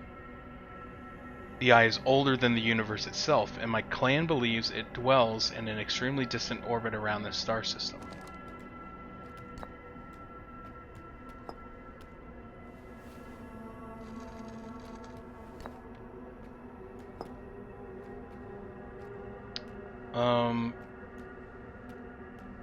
I mean, I guess that's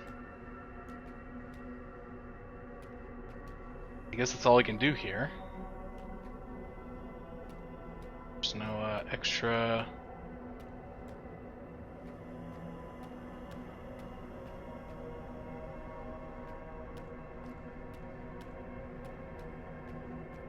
I really want to make sure that there's nothing else before I leave or world explodes, because like getting here is a little bit of a pain. At least I know how to replicate it, but I'm really not looking forward to the part that comes next. So if we're in orbit around the eye, in theory, if I flew outside of the moon's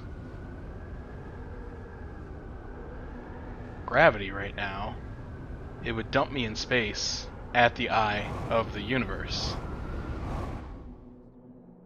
So, that did not happen. It dumped me back at the South Pole.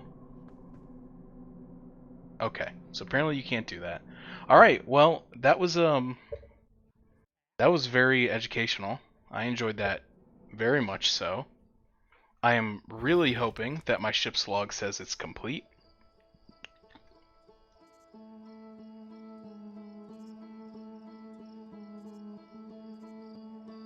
If it's not, I'm going to be sad.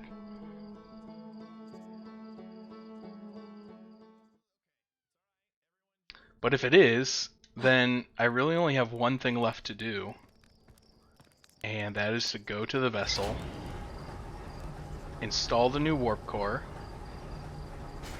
and I guess try to get out of the bramble and...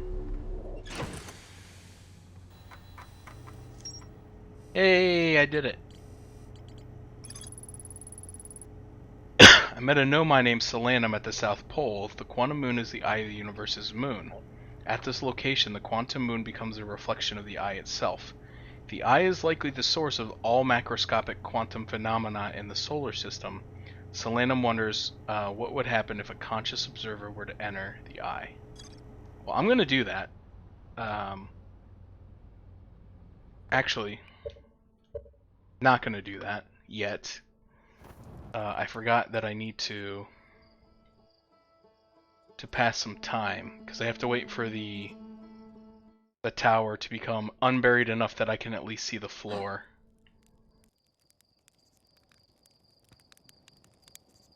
So I think if I do about 3.5 minutes, that should give me enough time to be there in plenty of time. I may have to wait a little bit. Yeah, that's everything in the log now. The only thing that's not actually completed is the vessel. Says there's still more to do there, but I know what that is, so that's what we're going to do now. So that is everything in the ship log for the base game.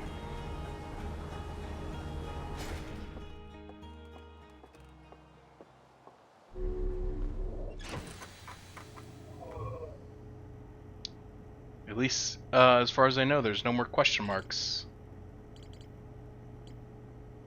So unless there's an additional branch somewhere that I just completely didn't find, then as far as I know, that's 100% complete.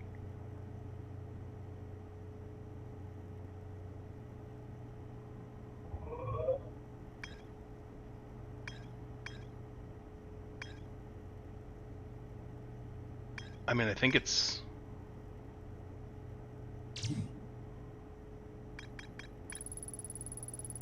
I didn't read this, but it's done. I passed through the electric barrier on the ocean depths and reached the coral forest at the planet's core.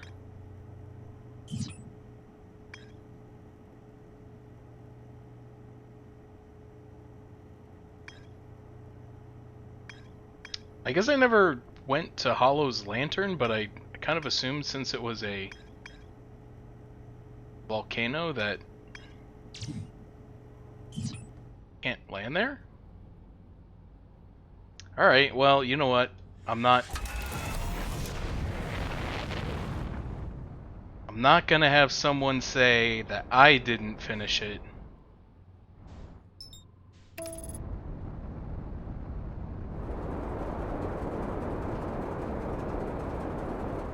So I guess I'll go and see what the lantern is and see if there's actually anything I can do there, because it does show up.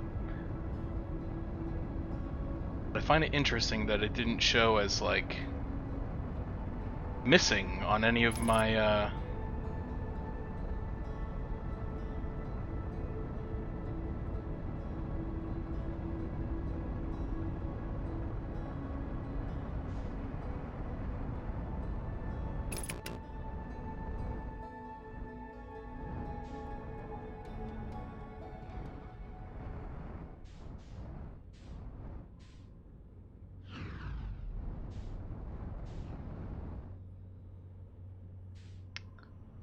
enjoy Mandalorian. I guess it's more important than, friendship, but, you know, I heard it's a good show, so maybe it is.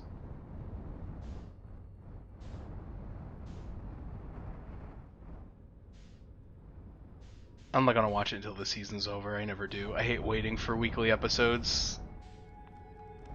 So I think there's like maybe like 1 or 2 more episodes of Last of Us to go.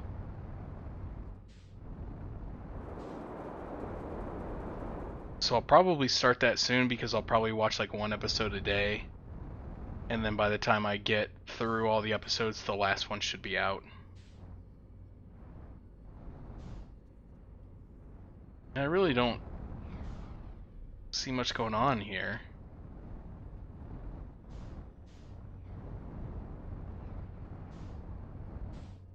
I don't know if I can land on it.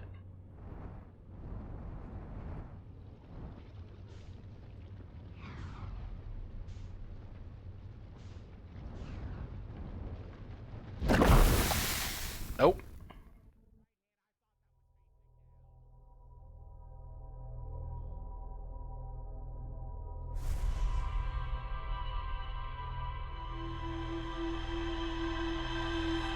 So, I don't know. I assume that there's really nothing going on, nothing to do there. I think it's just like the moon of that planet, but it's made of magma and it shoots fireballs at the planet.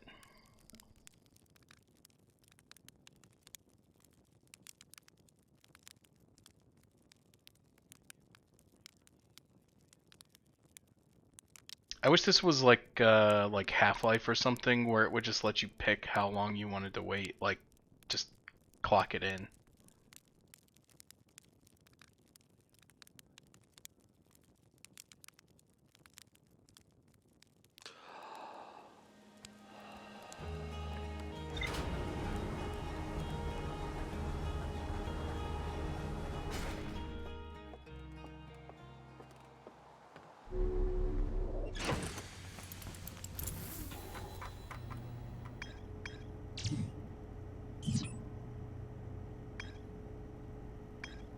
I don't know, I mean, it's still not showing anything, but I mean, I definitely didn't see anything there, and I couldn't land on it, so.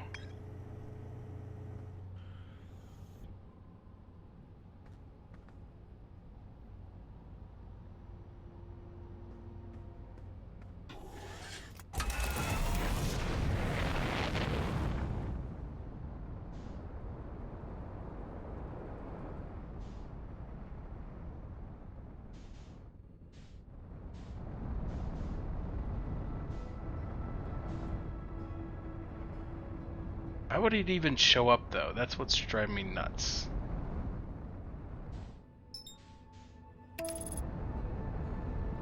Like, why does it even show up on the ship log if you can't land there?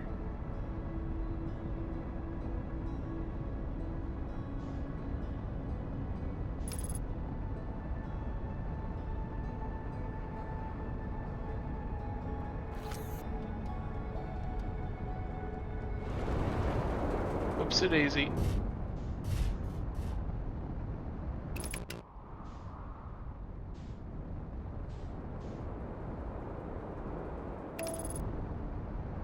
No, stop. Stop it. Stop.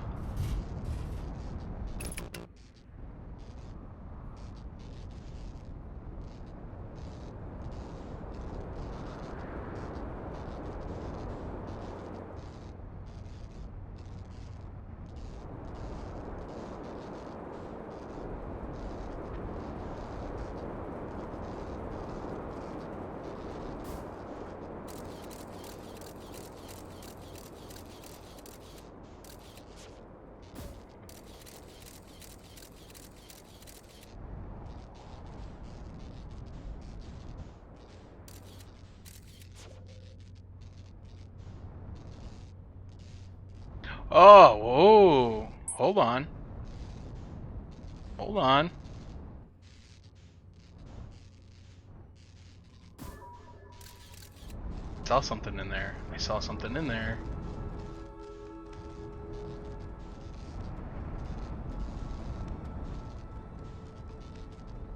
You're not gonna trick me into finishing you, game, without showing me all your secrets. Oh, shoot. Please, stop moving. Catch me in your gravity.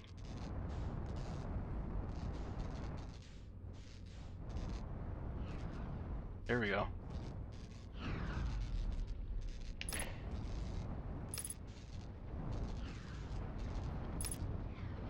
Okay, so we're gonna have to do really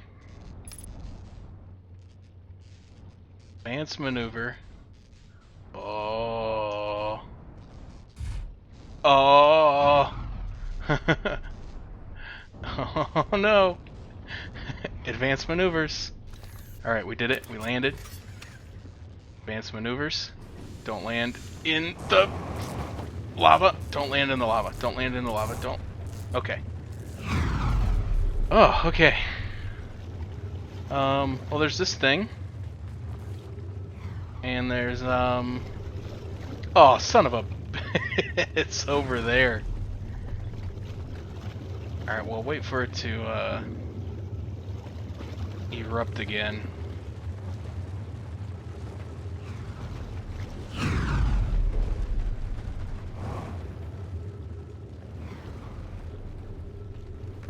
What the heck?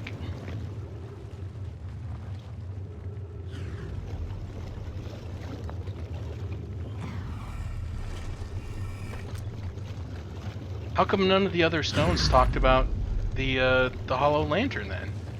Friends in the Superhearth mines, the last type of ore you sent us survives the longest in direct heat. Can you send us more of the same for additional testing? We're attempting to improve its durability, and our forge has already burned through everything you sent. We'll deliver more ore to the Hollow's lantern immediately. You must be fired up about crafting the Ash Twin project.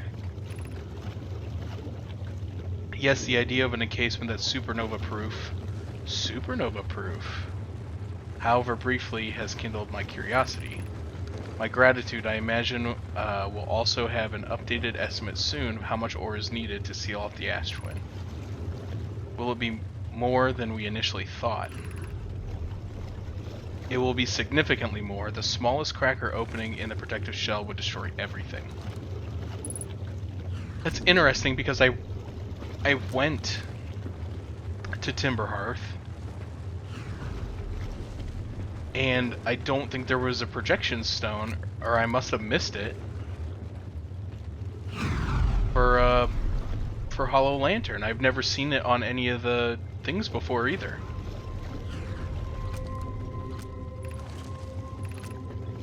Increased solar activity detected, increased volcanic activity detected, location is now inhospitable, evacuation recommended. Well, that much I already knew. Alright, now let's see. This is the fun part. What the? Excuse me? Oh no, this is no longer the fun part. I was gonna try to get back in it and check the log. But so much for that. We'll just reset.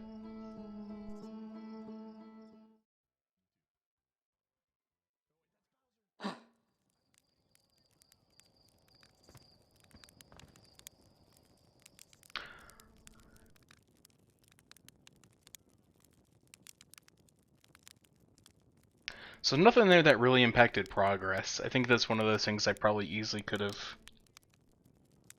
finished the game and never seen. And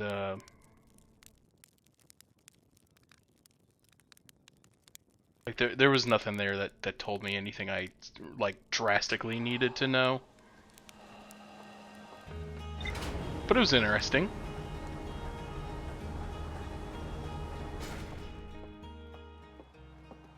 Interesting little diversion.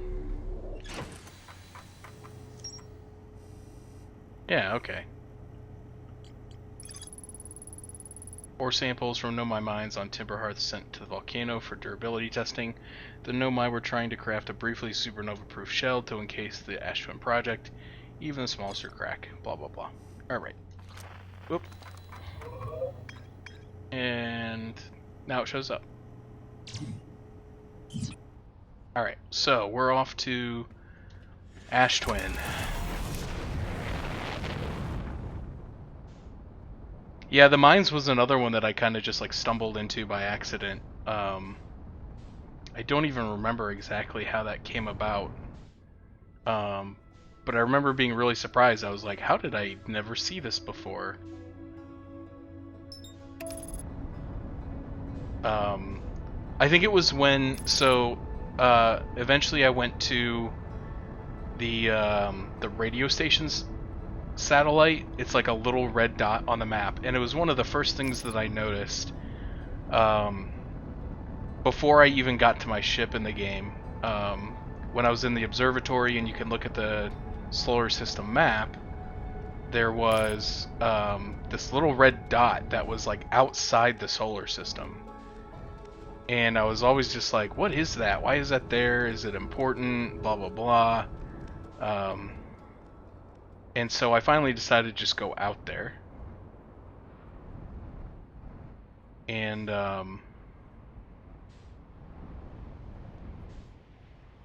there was a little radio satellite, and it says that it was, you know, contacting Timber Hearth. And so I'm like, oh, well, there was like a unknown signal, so you could trace it back to the Timber Hearth planet. And there's like a little Radio Shack thing, but it said it was like closed or something. So I was like, okay, whatever. And so I think I was just walking around that area, and that's when I just kind of like stumbled into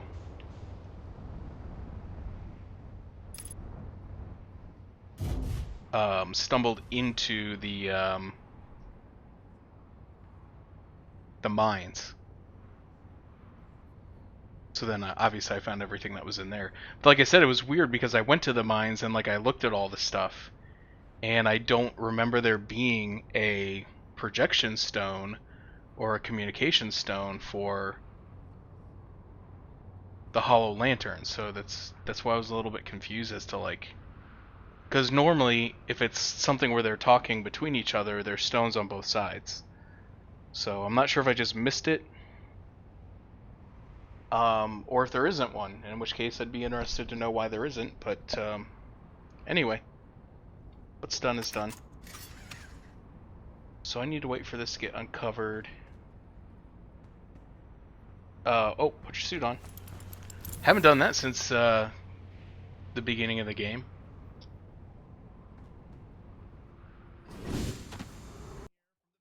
Oh, what the My game's all tabbed. Okay, we're okay.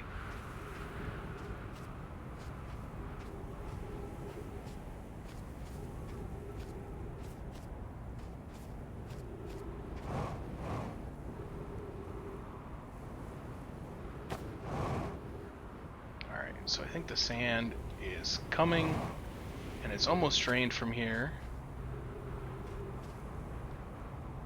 So we're actually right on time.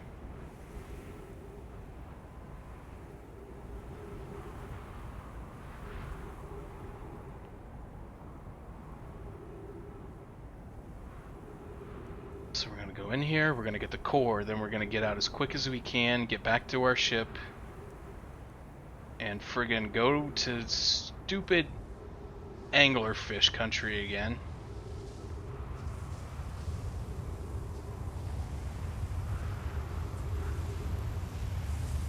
But this time, we should be able to finish it.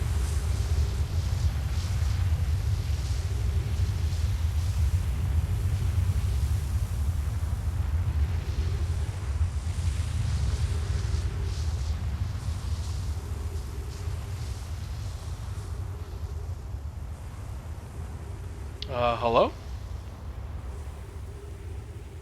It didn't work?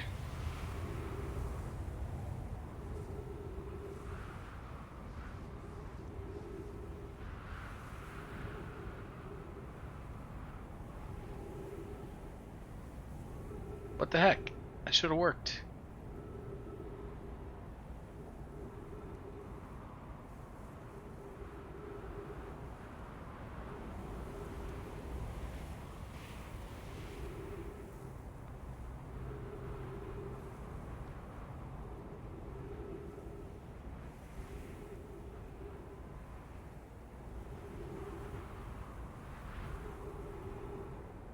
Oh no, I needed to run in while this. Oh, that's right. I ran in last time while the sand was pouring, not after. Oh, dang it. Now I gotta wait for the whole thing. I'm really worried about time because you have to go really slow through the bramble. Nah, forget it. We'll wait. Hopefully it's not too long.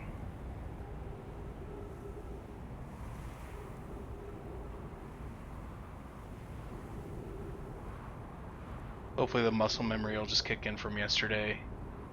Because really all I have to do is get in there and get to the bridge and put the coordinates in. I've already done everything. I've already read everything else. So there really shouldn't be a whole lot to distract me from the mission once I actually get inside. It's just the navigation of the actual dark bramble itself that I think is a pain. And if it doesn't work, then I'll just have to reset. It's not that late. But I probably will not get into the DLC tonight. It's late enough that once I finish this, I'm not going to want to start something new, so...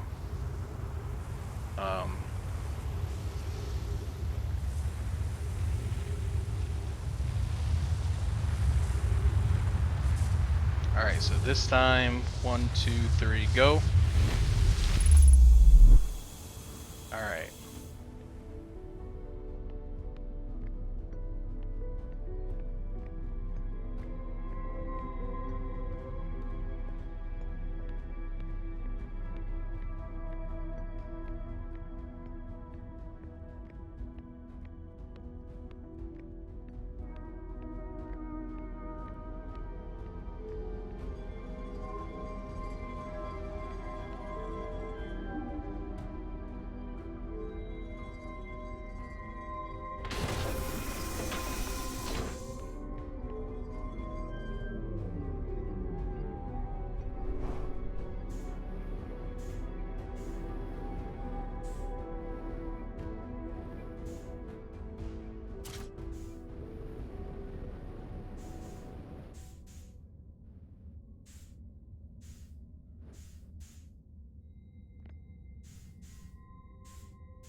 Where is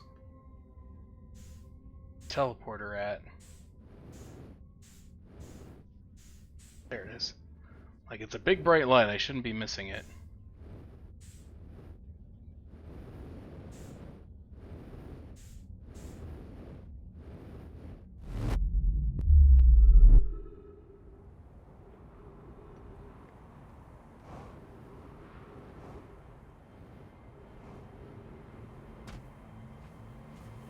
Okay. Fly the ship while holding this. Yes, apparently not a problem.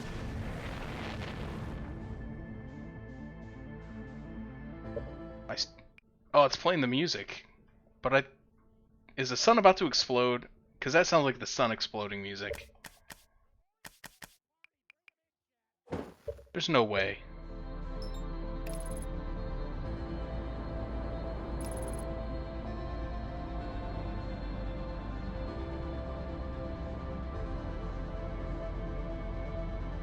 Doesn't look like it's the right. It's not dark red. It's not turning blue.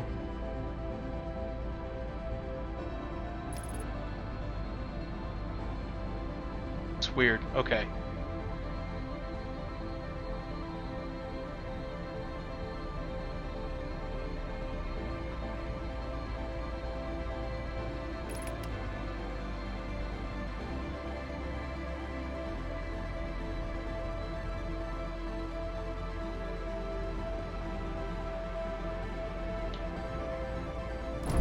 Oh, shoot. We're okay.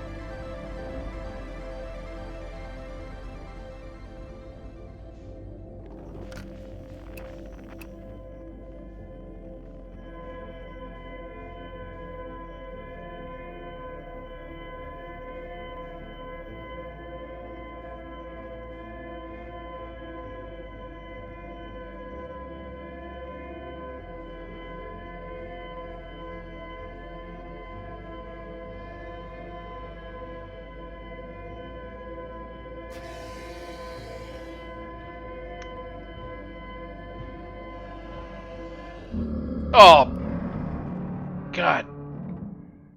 It didn't sound that close at all. What the heck? It's never said that before.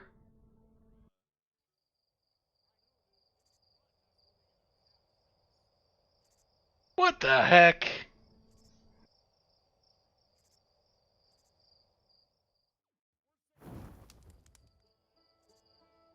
I wonder if that's what Path meant, that he got the credits, but he didn't beat the game.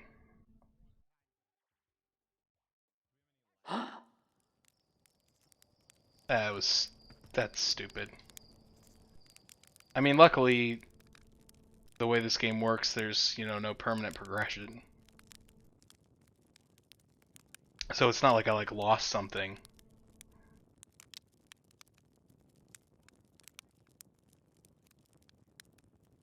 I didn't remember there being a fish in that first area. I thought I was pretty clear until the second area.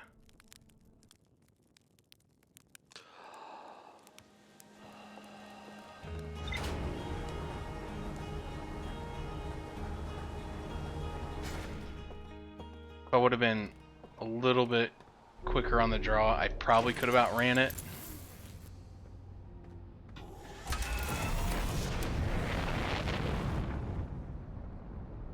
But I kind of panicked, and I was afraid of crashing. Since I had already cracked the cockpit, I was afraid of hitting the outside of the bramble seed.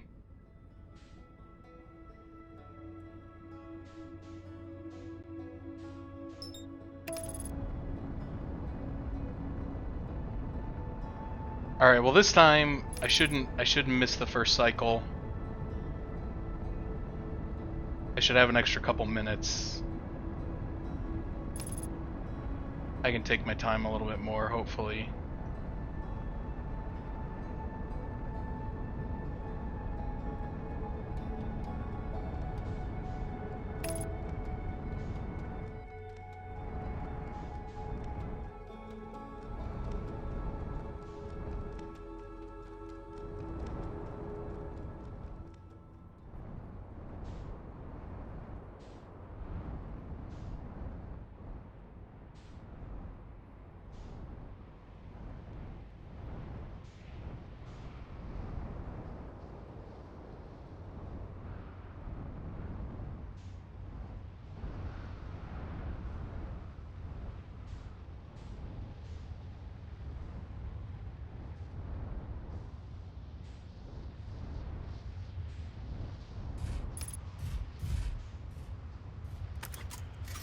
And this time I'll try to be a little more careful so I don't crash and damage the ship so I don't have to be so cautious.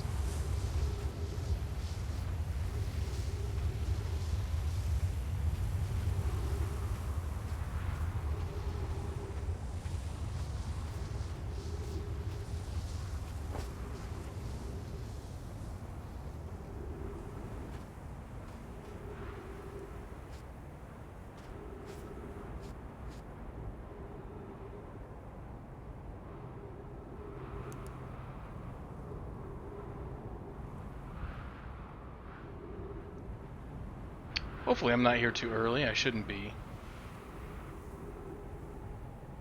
It's going down pretty quick.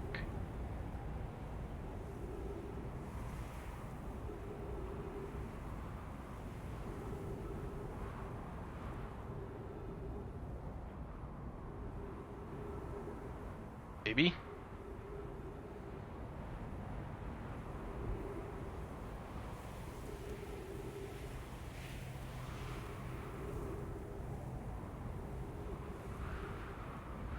Maybe?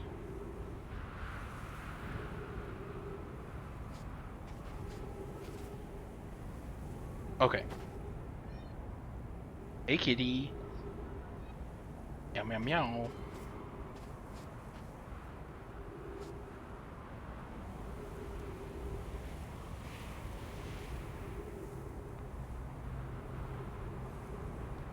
That is strange though that it plays the supernova music when you leave with the warp core. Oh, I understand. I fully understand why what happened. Because when you take the warp core away from the Ash Twin station, the time loop stops.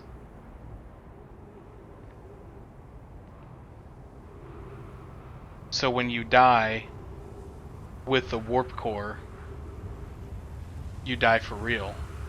Which is okay. I was really confused as to why it's like, why did it just this time say you were dead and roll credits? Like, it was a little confusing. But I fully understand now, because this whole thing is required for the memories to be transported back 22 minutes, and thus for the whole like time loop to take place. So when I took the core, time loop didn't work anymore. Alright.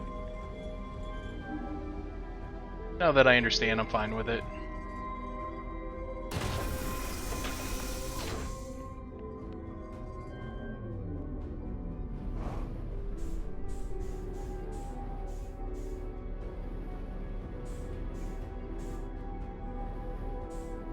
Let's try to face the exit so I don't get so disoriented this time. Excuse me. Thank you.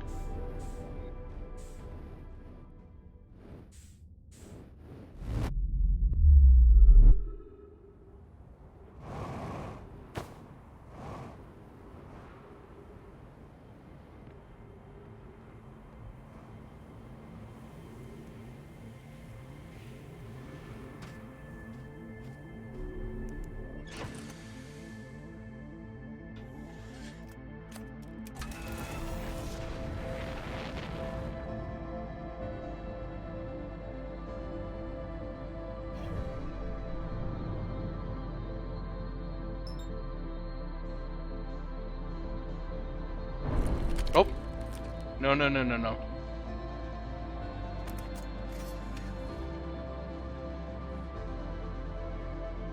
I set this down for a sec, or... No?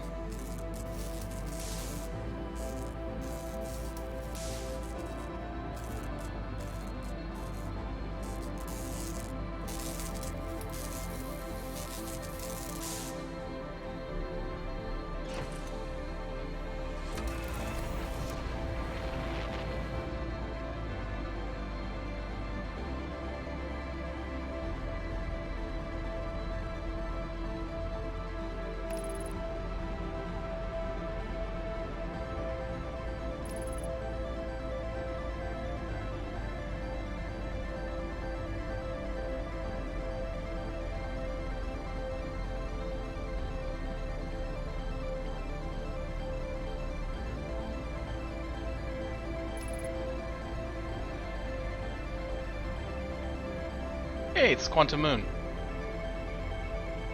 I've been there.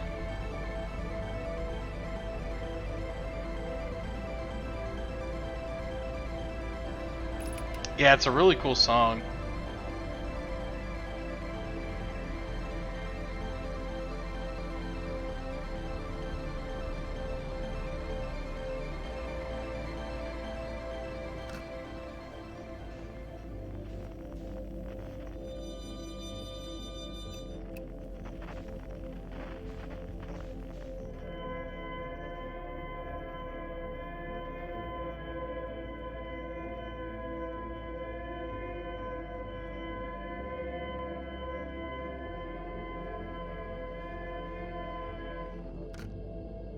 Turn that off so I can hear a little bit better. Yeah, because now I hear the fish breathing.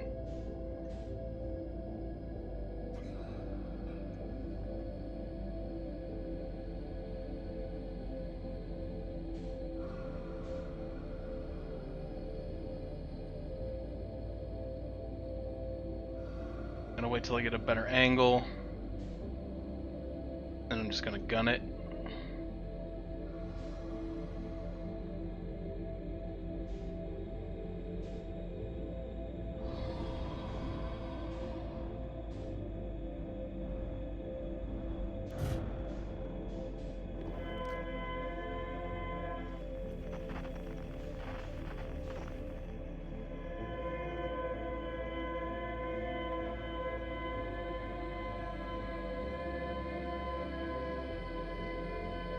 This is the one. Now I think this is the one where there was no fish. And I can just go.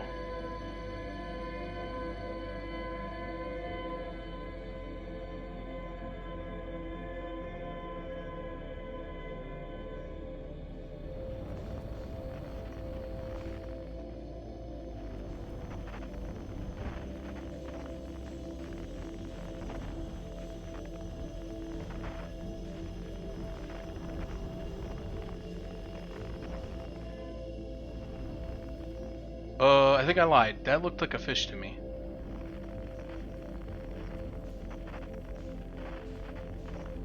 Okay, here's the skate pod.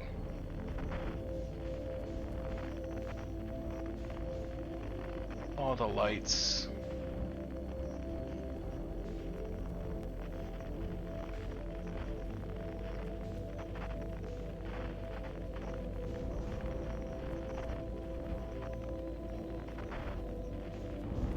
Ah, shoot.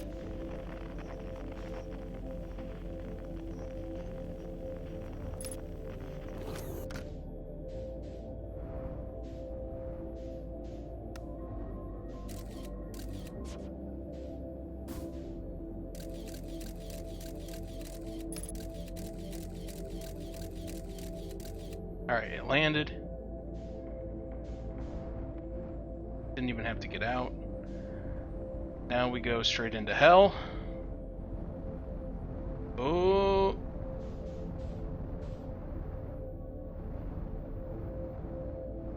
Alright, so I remember I go in, there's a fish immediately there, so you want to like kind of coast in. And essentially just like fly straight and never touch the thruster until you get clear. And then you just follow the scout signal.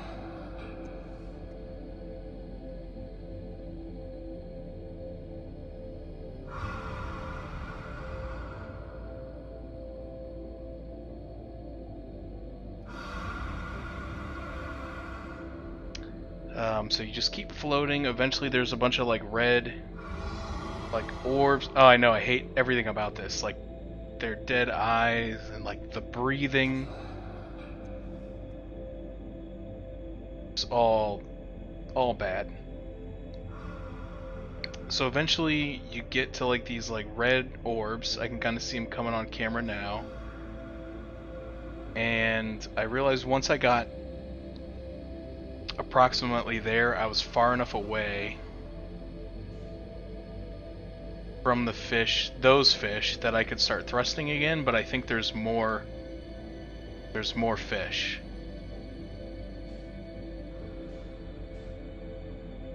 So you're not free yet.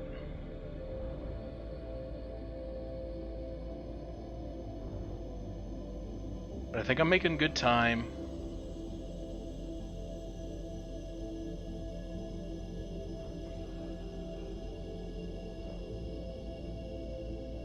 Just have to be patient.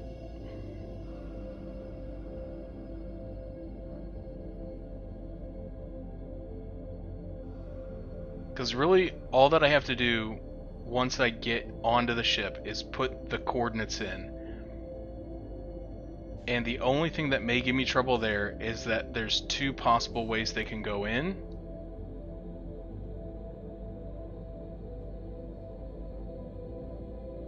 I don't remember if there's fish in here or not, so I'm just being really careful. So I may have to try both ways, but I have them both drawn out on my paper. So either way, I should be good. Okay, I don't think there's any fish in here.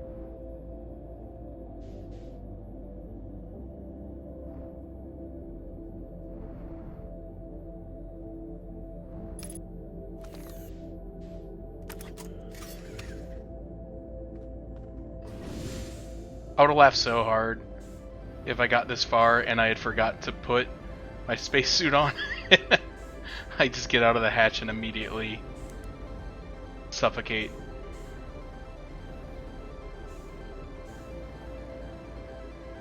Okay, so I'm upside down. Now we're right side up. Trees detected.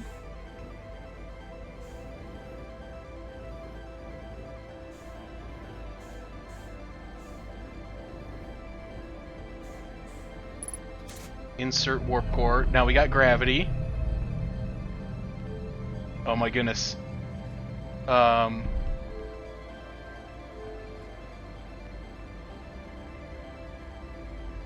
yeah. There's a thing on the floor. It raises the thing. All right, let me get my thing out. So this is the way I wrote it down first. So I'm going to assume that when it first revealed the coordinates to me, that was the direction I should have been looking at them from. So I'm going to do them that way first. But I mentioned at the time I saw them, and I mentioned yesterday, the coordinates were like a three-dimensional object, and you could technically walk around to the back of them and see them from behind. So if it doesn't work, then I know what to do. I just need to... I have it written on the other page. I don't know why I wrote it on the other page. There's plenty of room right below it. But anyway, I have it written on the other page. Oh, it's because I flipped the page back so that I could see what it looked like when I read it through. When I read it through the paper so that it would be mirrored. So anyway, okay. We're gonna try it. It is here, here, here.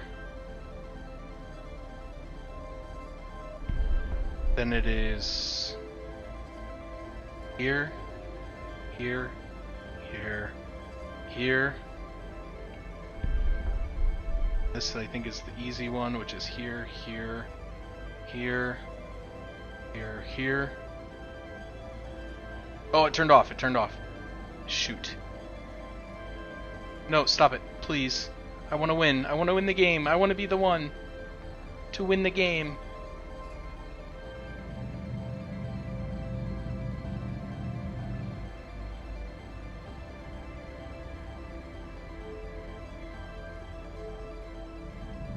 Nothing happened. Okay, we're prepared for this.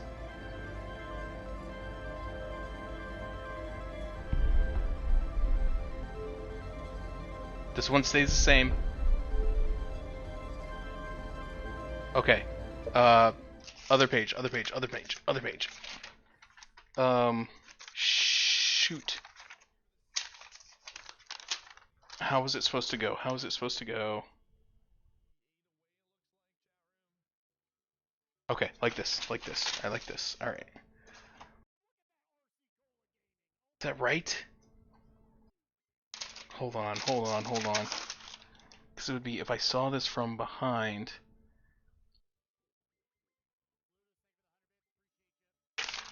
It would be...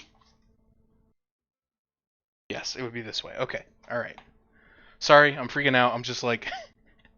I really want to get this to work.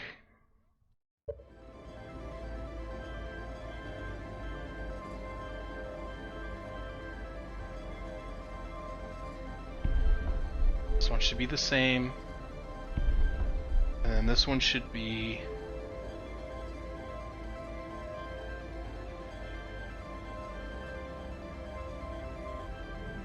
Please, please, please.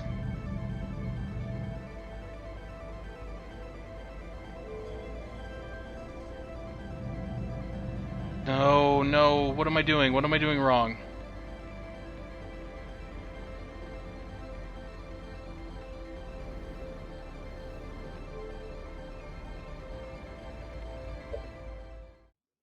Okay.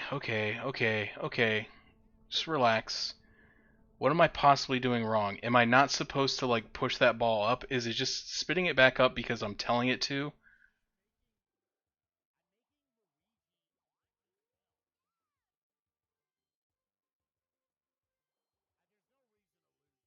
I am preferring no hints right now. I think I know what I might be doing wrong.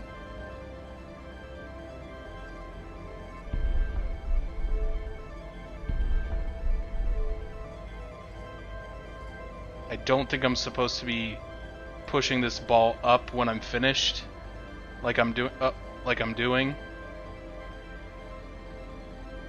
Shit. Sorry.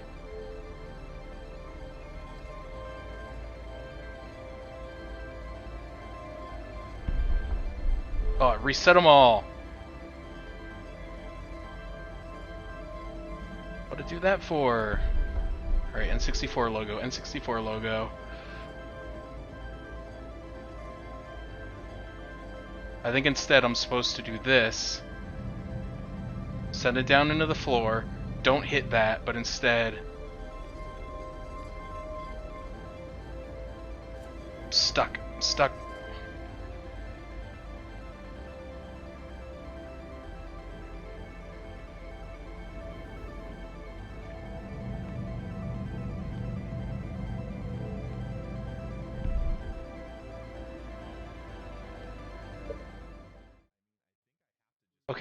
Okay. Just be cool, man. Just be cool.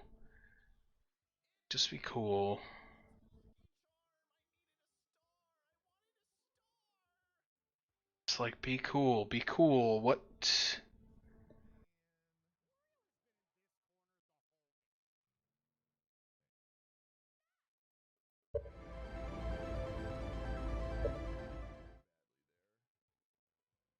Am I standing on? What does this look like? This isn't a symbol I've seen before outside this ship.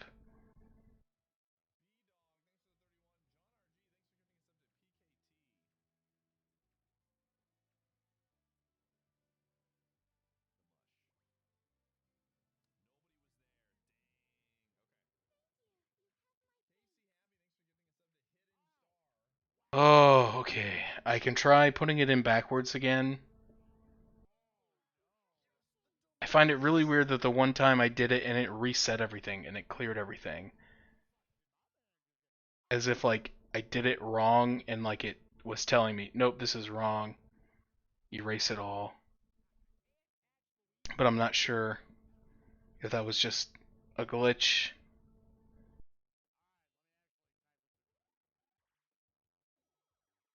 Ugh.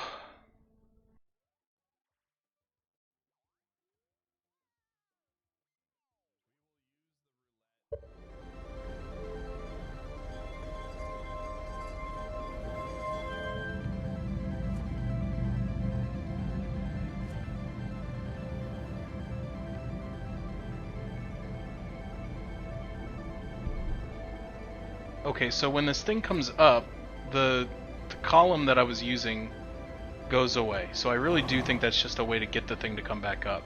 It's not like the activator.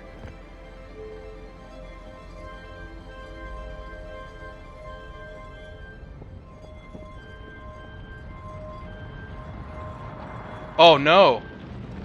Oh no. I hit the wrong thing and the world actually is exploding. Oh my gosh, the eye coordinates are in the bottom left hand. I'm such an idiot.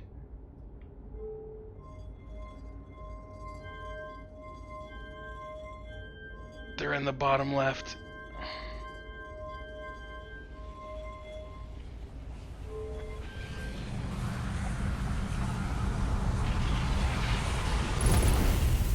Why didn't it do it then?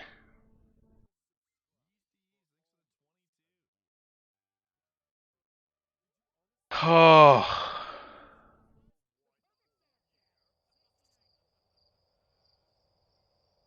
Dang it, why didn't it...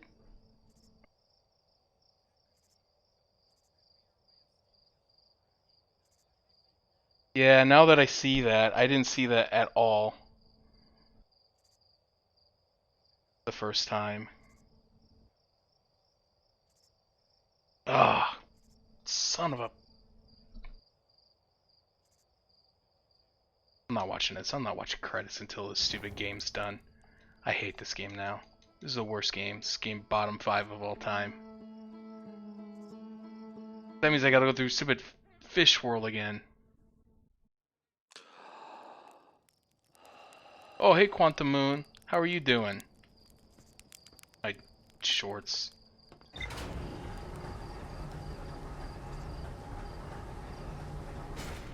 Oh no, I wasn't ready to come up here.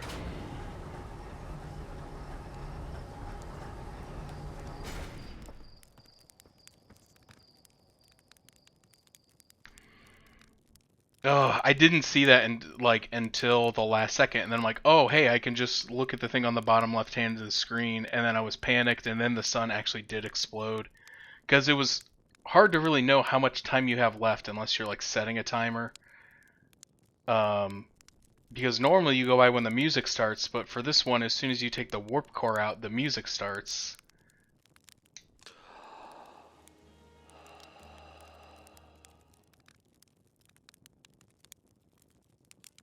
And so I just I just thought I had more time. I didn't, like, I know you got to burn off like 3.5 minutes in the beginning, but I just really didn't feel like I took that much time anywhere else.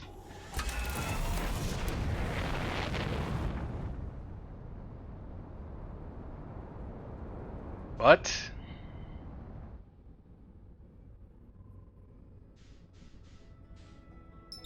nope, wrong twin. But I was wrong, and here we are.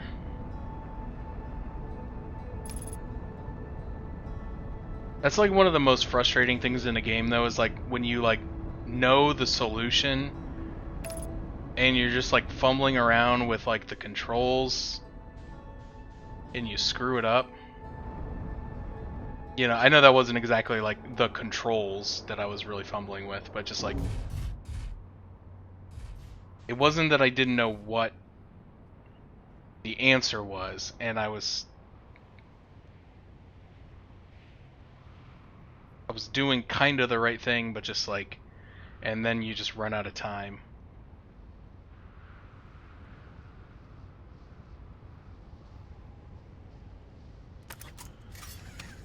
If I do have to do this again, I will probably wait a little bit longer at the campfire even, because I still have to wait. I have to wait for basically the whole next cycle of rotation, because it's not unburied enough yet. So I'll wait in the ship for a minute and then I'll hop out. Not that I'm really at risk of running out of oxygen, because as soon as you teleport there's more oxygen there, so it's not that big of a deal, I guess. Man, I'm just so mad. I was right there. Had this stupid game beat. Game's not stupid, I just hate it right now.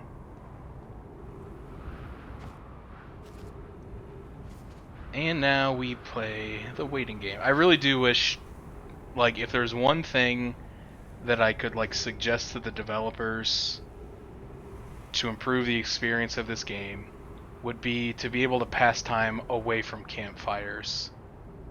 Because, like, stuff like this where I just, like, have to wait for this to happen, and a couple other times where you just had to wait for something to happen, like, it's so inconvenient to have to, like, go to a campfire, you know, try to figure out how long you need to wait, you know, do the waiting, and then try to get back to where you were before the timed event happens. It's just like,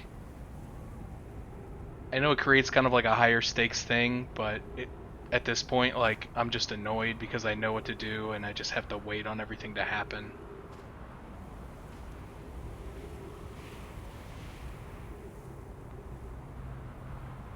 Because unfortunately, like, aside from a little bit of optimization, I can't really do the dark bramble part any faster because you alert the fish if you use the thrusters. And so it's not like I can just, like, speed run it, you know? Like, there are parts where you just can't touch the controls for a bit. Anyway, I'm done complaining. It's over. Time to go do this part again.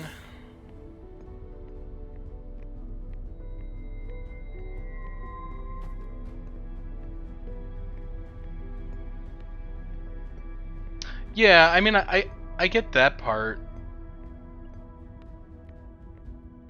But see, I think most people without doing the majority of the game and figuring out the content, I don't think they would have known how to get that teleporter that I just used, how to get it to work.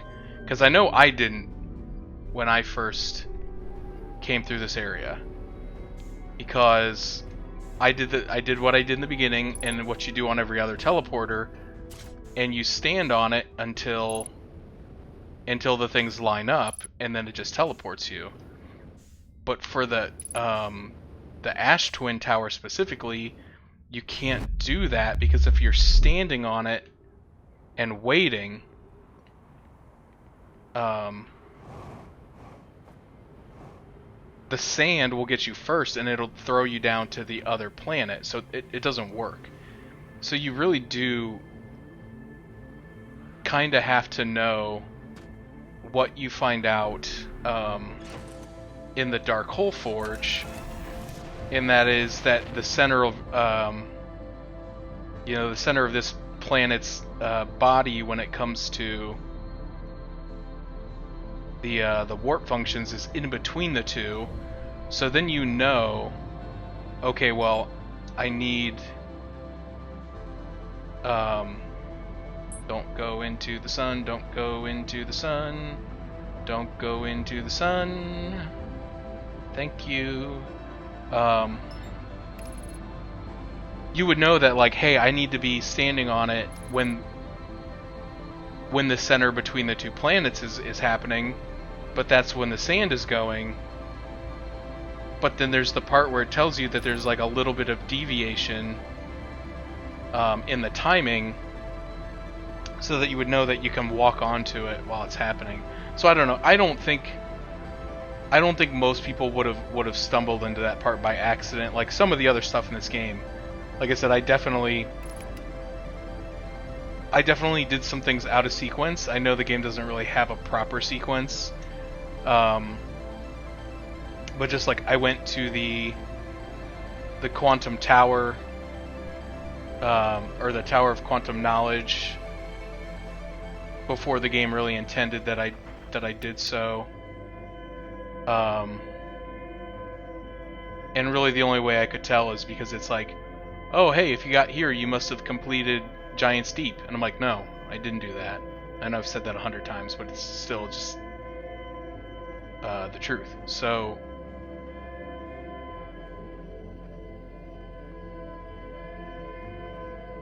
anyways, just one of those things where I think there are some things that you can kind of like stumble into ass backwards.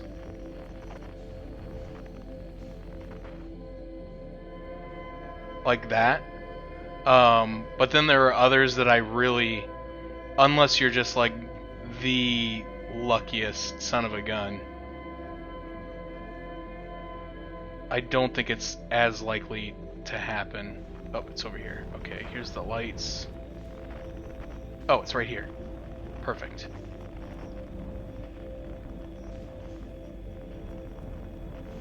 Whoop, whoop, whoop. Probe launcher.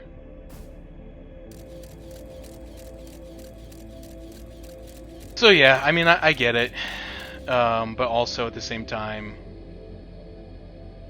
I don't know, just me personally, I don't think that somebody would have accidentally figured that part out, but then again, I accidentally figured some other stuff out, so I'm sure somebody else, just with a completely different like mental process, absolutely could have, you know, stumbled onto something different. But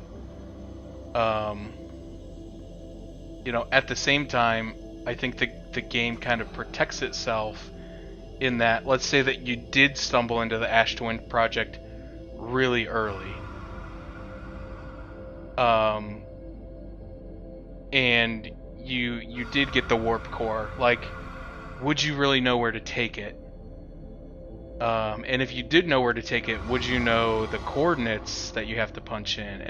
There's just a lot of pieces where I think that even if you know, you kind of fall ass backwards into something kind of major, there's still enough other major points that they're kind of codependent on one another that I don't think you're really at risk of like solving the game too early. You know what I mean?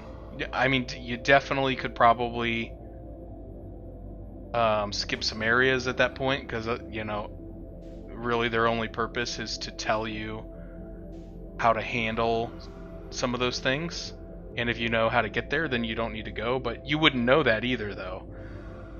Like, I wouldn't have known that the purpose of going to the Black Hole Forge was to figure out how to use the Ash Twin teleporters unless I had played like a significant portion of the game.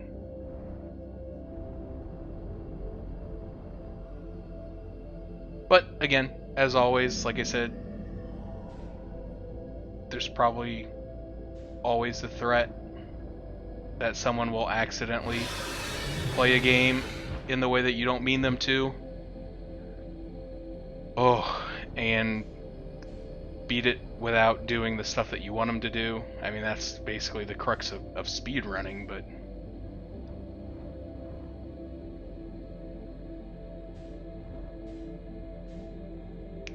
anyhow, anyway, we're back. We're back. I think we probably even made like slightly better time than the first time. I will pay attention. I got my suit on. I will pay attention to the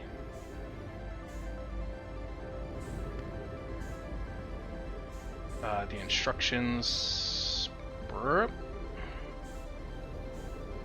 on the screen this time and see if that helps me at all.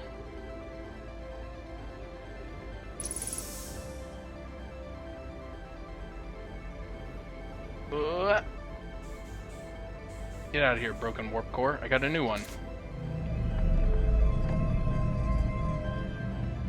Okay. Oh, so I was doing it angled like this. But it's not. It's angled like this. Oh, that's so silly that I just had it like rotated by one.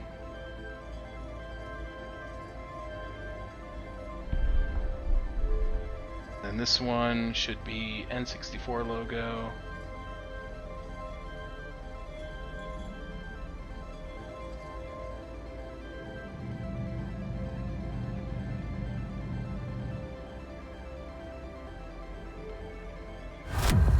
Holy shnikes.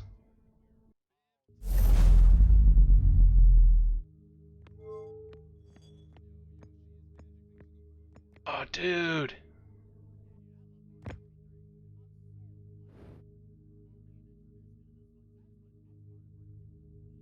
There's the moon.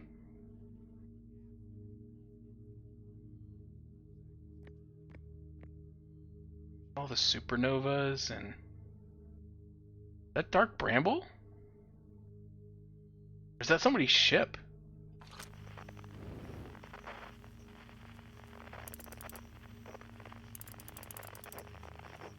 Oh, what is that?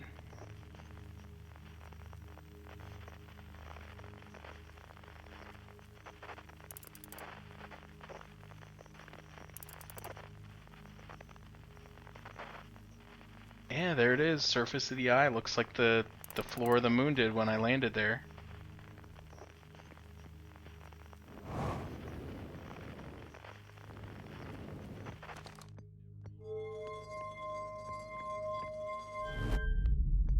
Oh. Hello, it's the vessel. Dude.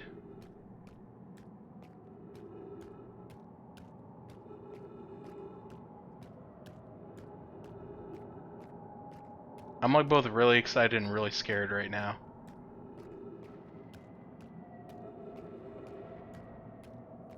Like I'm half expecting there to just be like a big monster at the end that kills you, and then it's like, hey, guess what? The eye wasn't that cool. It's actually just a place where monsters live and kill you. Gotcha. Oh. What's going on?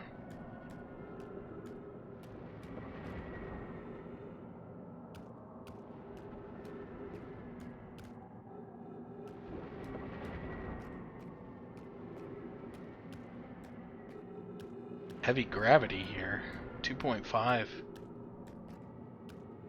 The eye was just dark bramble all along. Dude, frick that place. I don't like this. I don't like this. Oh, I got a light. I got a light. Trees detected? Holy crap. Stuff is going Ant-Man Quantumania in here.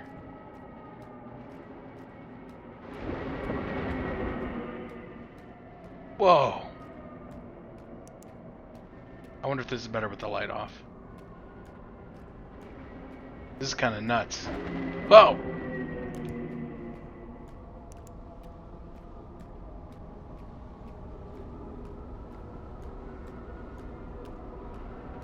Dude, there better be an alien here, and it better have like 6 eyes or something.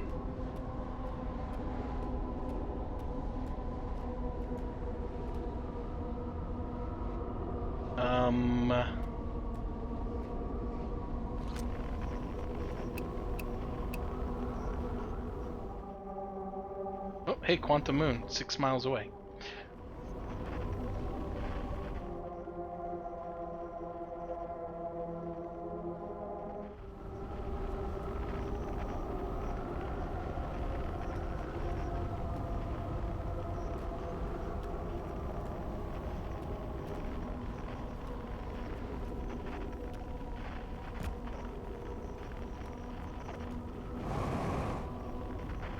Oh, there's now gravity is back to normal? What am I supposed to do here?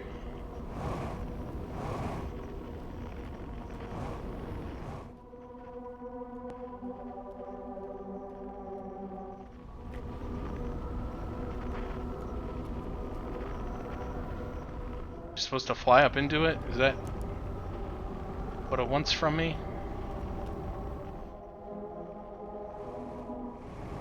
Too heavy. Oh wait, there we go. Wait. Nope. Okay. Okay, here we go. I can walk on this stuff. Maybe I go up this piece. This one looks longer.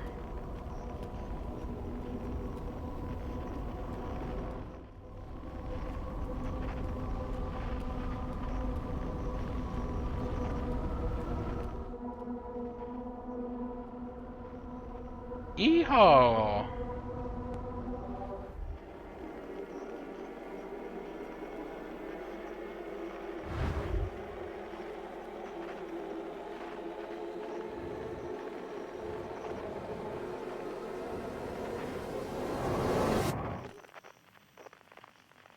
What?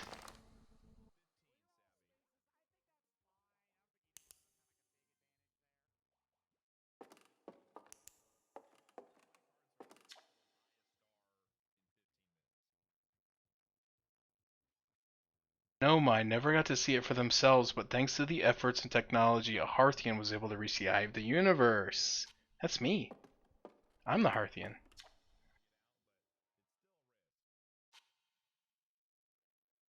Hey, Molly.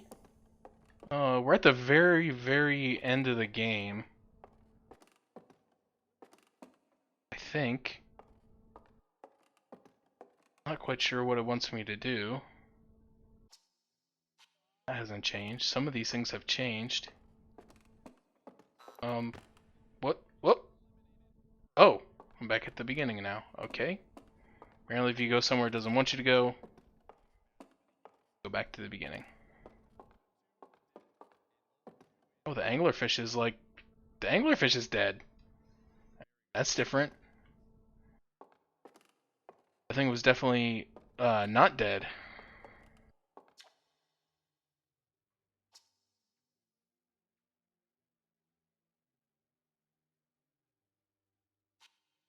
Oh, that's new too, because I don't think they knew that's what killed the Nomai. Nomai came to the solar system were following a signal from the Eye of the Universe. They perished when the interloper arrived, bringing with it a deadly substance we call ghost matter that flooded the entire solar system almost instantly without warning.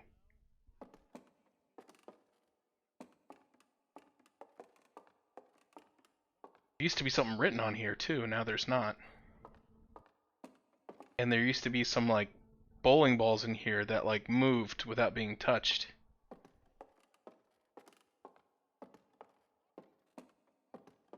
I feel like I'm just playing Spot the Difference now. Just like, oh, it's the same picture.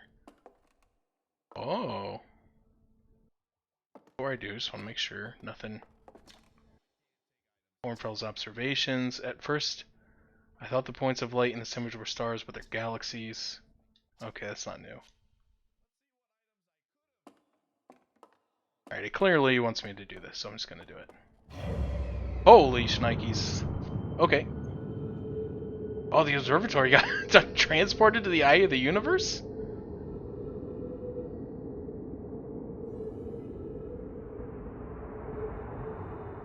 What the heck?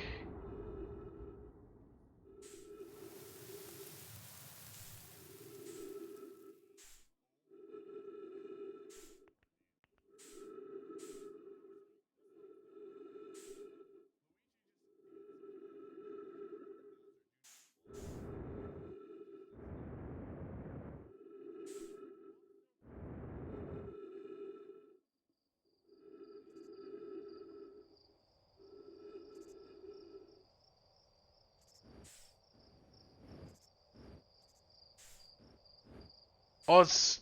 What? What?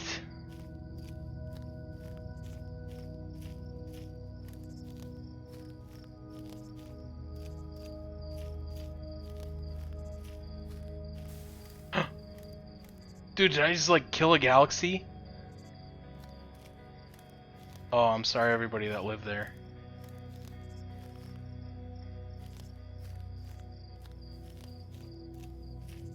That's my bad.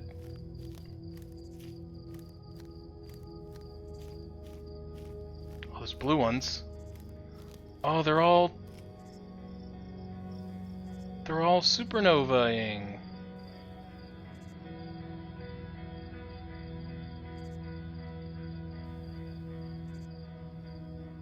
Oh, the universe is dying.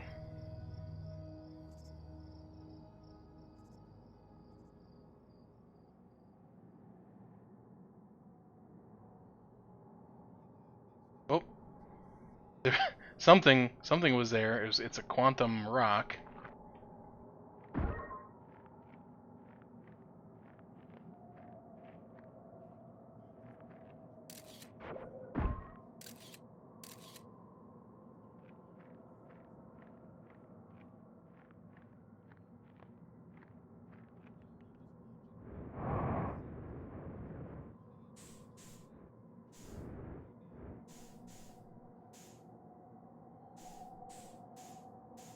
Oh, it's a tree.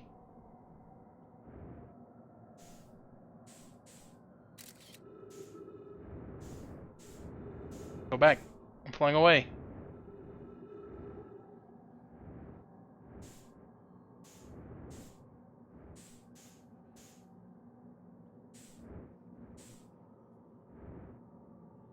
I've not seen Interstellar. I know a little bit about it, but I've never watched it.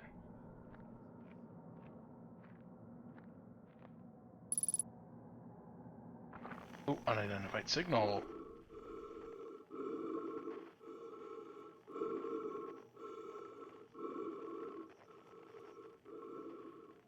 Oh, hey! It's me! Oh no, that's a paradox, my friend. You're not supposed to do that.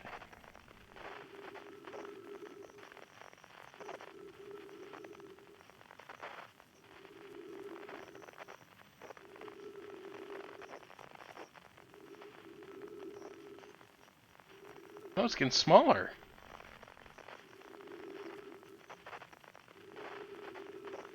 What the?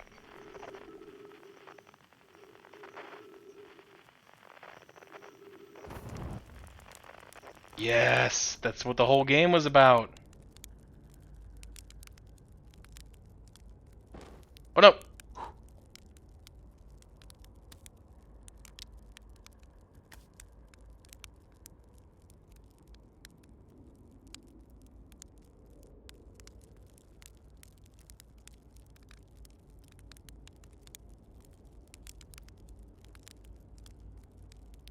I don't want to go in the fire. It'll get burned. Stay above the flame where the air is nice and hot.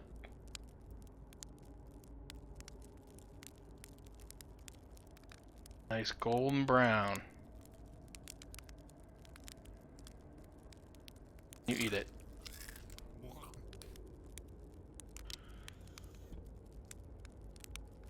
Oh, hey, those weren't there before.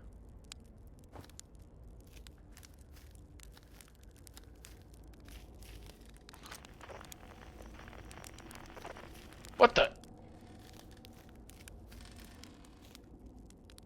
What the? Esker? Hear music?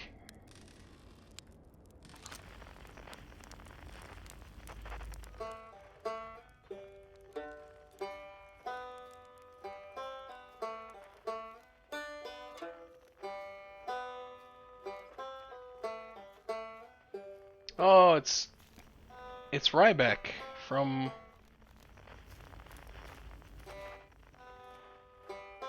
Oh, it's just his banjo, though.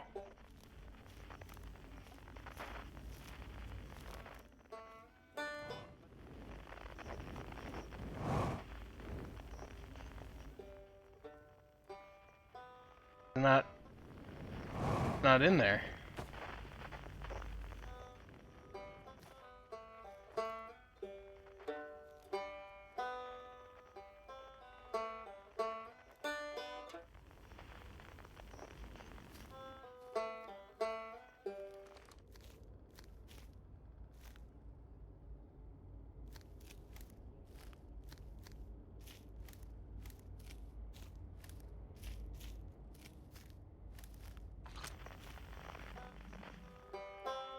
Not doing any other ones, though. Is there something I'm supposed to... Oh! What the... It wasn't like that before. Was it? Oh, oh, it's like before. The tower's deteriorating if I'm not looking at it. Oh, man.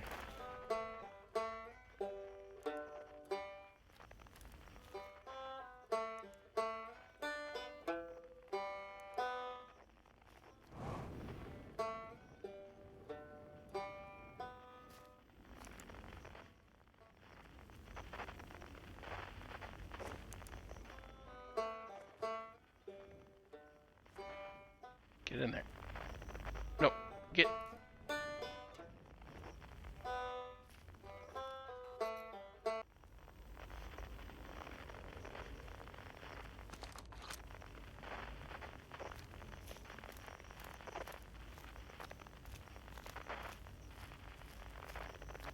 Oh, it's him though. It's Ryback.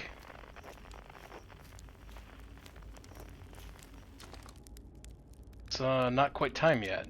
I'm pretty sure we'll need the others for this part. We'll need, you know, everyone. No rush, take your time. It might not even exist here. Oh, now all the signals are there.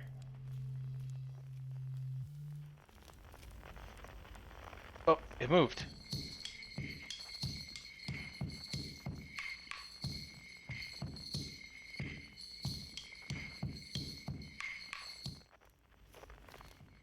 Oh.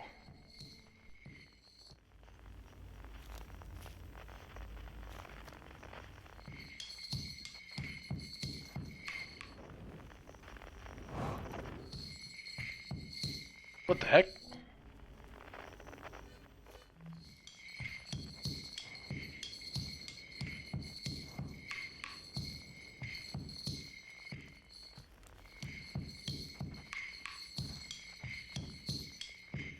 Some quantum shenanigans going around here.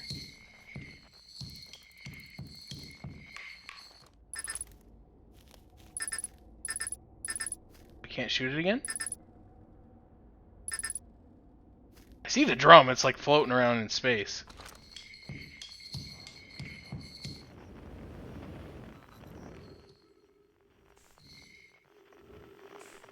Oh, why does that keep happening though?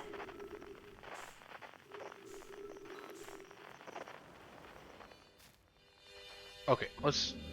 Oh! No! No, sir! I say to you. No! I don't like this part now.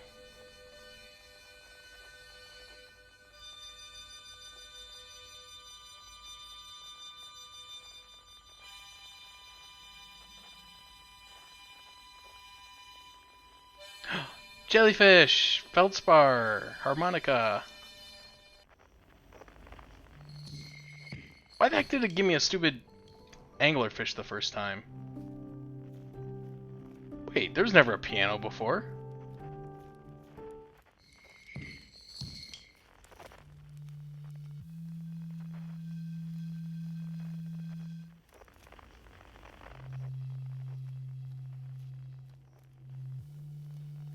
Crossled bark in the ancient glade.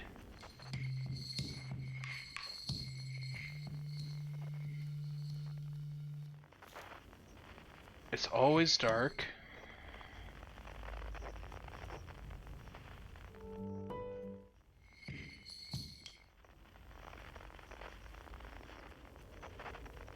The heck? There's supposed to be another one. There's supposed to be a fourth piece.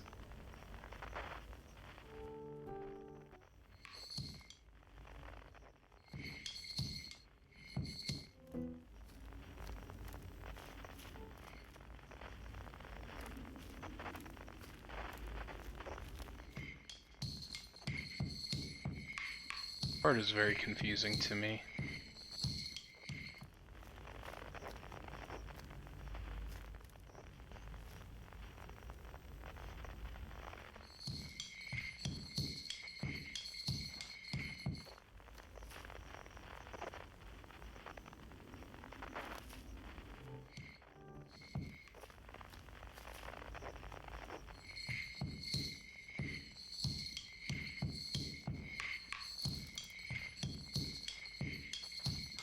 Oh, you can gather it with the stupid scope?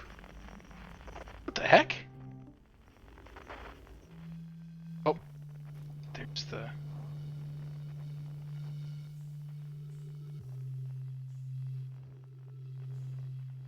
There it is.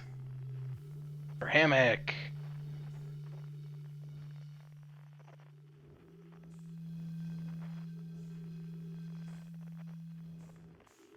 Go, give me that.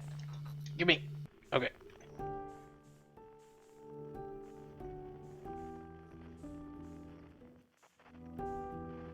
Then land here. Whoop. Hello. Don't mind me.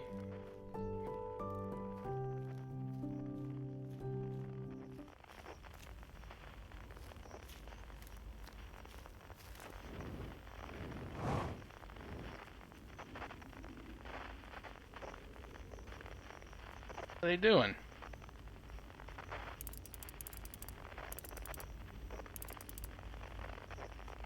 You guys know you're dead, right?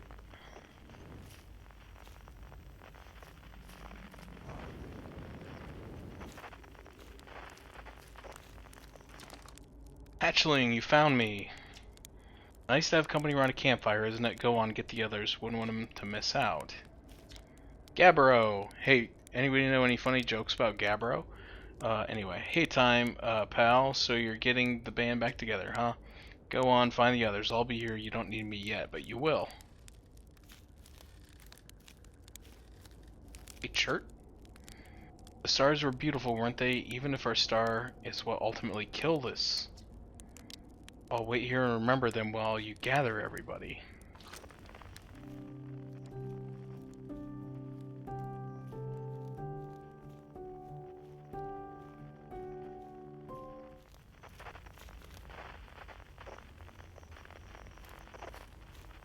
I don't know what's happening. Oh, they're looking up!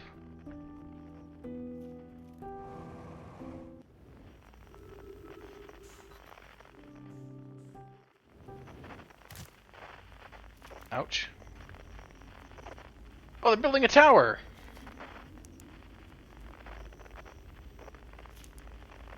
They're so tall! They can almost reach it! Come on, guys, you're almost there. Huh! Solarum ship!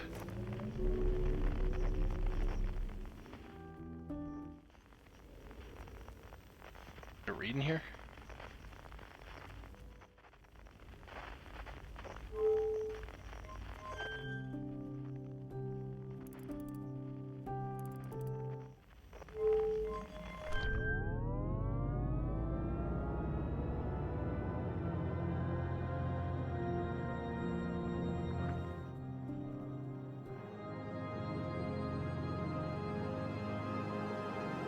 Cool.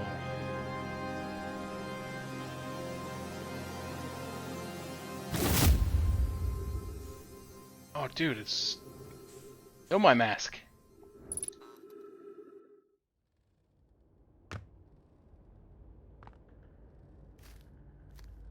Oh, there's a Nomai dude standing around. Is that Solanum?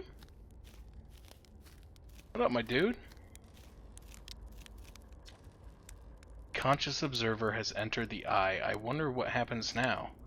Is it time to find out? The song is new to me, but I am honored to be a part of it.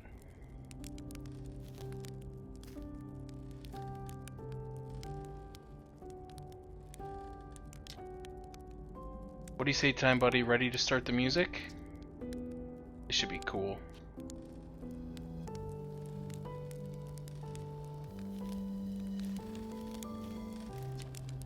Shall I begin?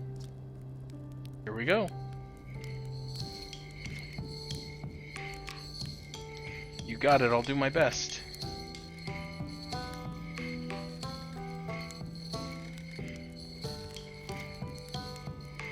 Can't wait to play with the whole group. Can I start? I won't let you down.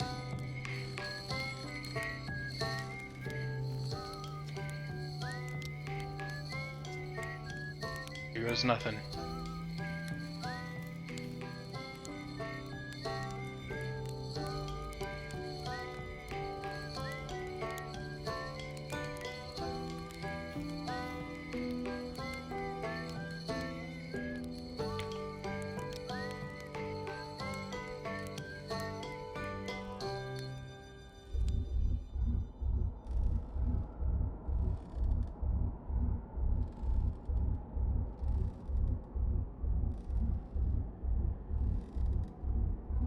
What the heck is it doing?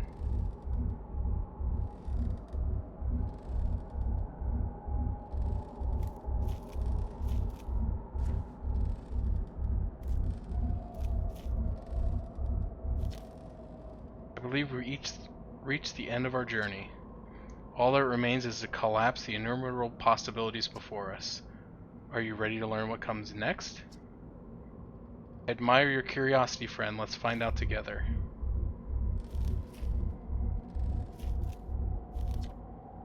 tell you what, this has been really fun, and I got to help make something pretty cool, so I've got no complaints.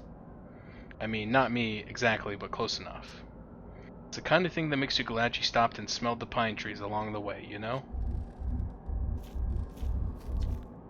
I learned a lot by the end of everything. The past is past now, but that's okay. It's never really gone completely. The future is always built on the past, even if we don't get to see it. Still, it's time for something new now. Even if it's over now, I had a good time learning. But I think the rules are about to change. How long has it been since I got to make music with everyone around a campfire? I'm really happy we're all here. Cut it a little close, don't you think? Well, it worked out alright in the end, I suppose. I hope there are beasties in the next one. No, Feldspar. No. I hope there's not.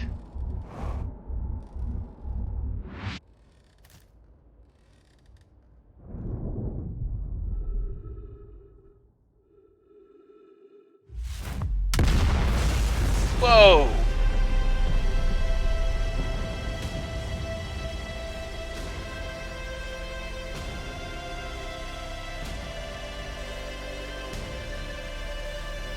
It's, very bright.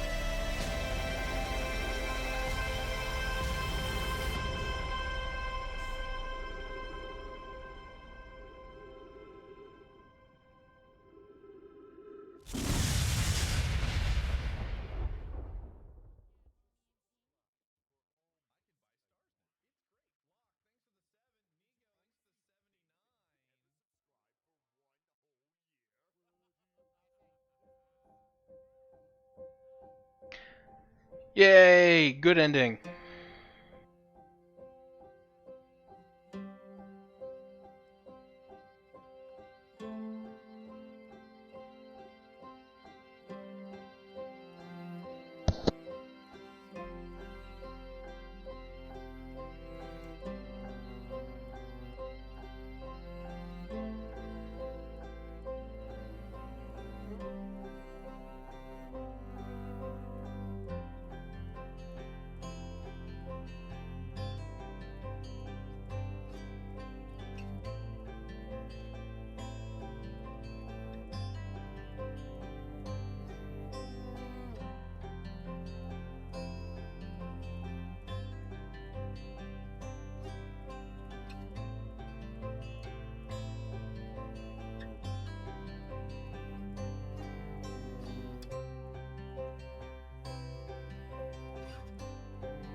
14.3 billion years later.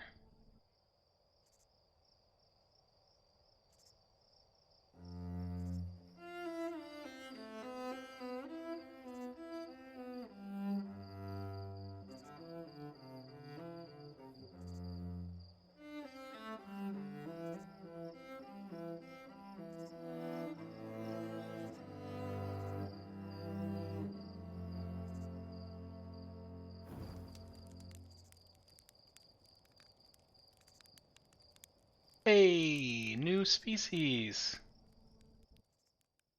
Oh, dude, that's definitely a teaser. Definitely a teaser. Outer Wilds 2 coming. Those are going to be the main characters. That was awesome. That was an amazing experience, amazing game. Uh, Great credit song. The ending was a little weird, not in a bad way. Um, Not your traditional ending for sure, but just like really cool though. It's really great. Just great ending to a really great game. Game was very satisfying. Just like that sense of discovery and seeing everything for the first time is something that not a lot of games have captured. And I think it's a very hard thing to capture. It's probably why not a lot of games have even attempted it. I mean, it's just crazy.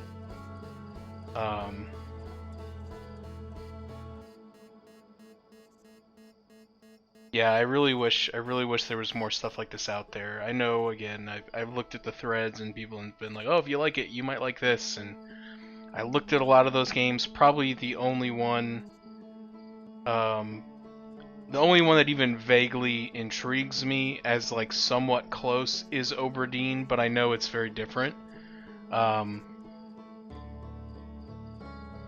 still wanna play that someday, but it's just I'm not gonna rush out and play it right now because I don't think it's gonna be like, ah yes, this will be just like Outer Wilds. Yeah, and that's the thing. Like I really it really goes to the point or the argument that video games really are art. Not that there wasn't like fun stuff to do here. The exploration was good. The controls were fine. The flying around was fun. The spacesuit and stuff. There was some times when there's like the antagonistic, you know, like, oh hey, I got to get through here before I get crushed, or hey, there's these stupid anglerfish, and but by and large, there's not a lot of what I would constitute as like traditional gameplay elements. There were like things to solve, but there weren't a lot of what I would call puzzles. I think I was even probably going a little too deep on some of them, where like I was like, oh, I'm gonna have to remember this exactly, or write this down, or which I think is where I got myself in a little bit of trouble with that last one. Instead of just looking and being like, oh, they recorded it and they told you. And it was the same thing with the captain's log, or the ship log.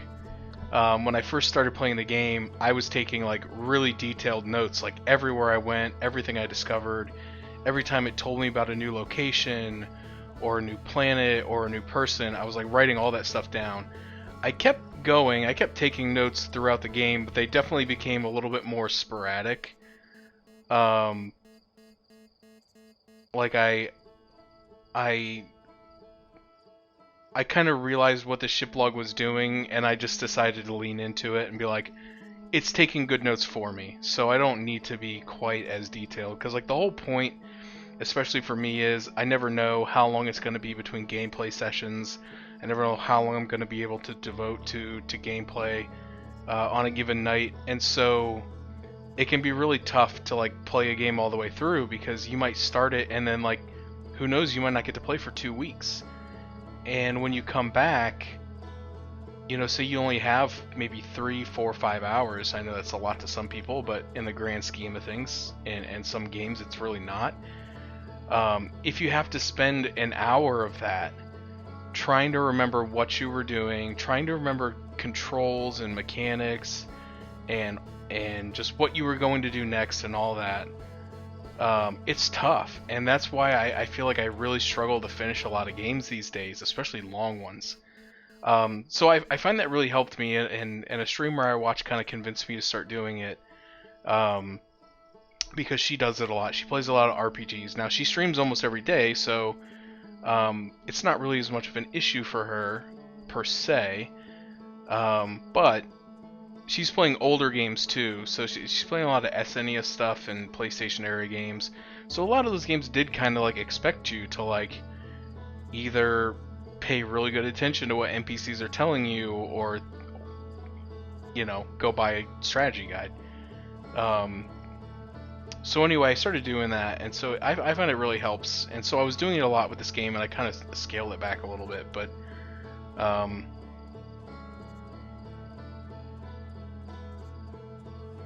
I really do. I think that kind of helps me stay on track, and like again, kind of remember like, oh yeah, I was going to do this, and then I wanted to try this, and like I found myself taking my notebook out of my computer room, like back to my couch or to my bedroom with me, because after I was done playing, like for 4 or 5 hours or whatever, and I would get to a certain point in the game and I would stop, I would be like, oh man, that thing I just did right before I quit, that was kind of like a major point.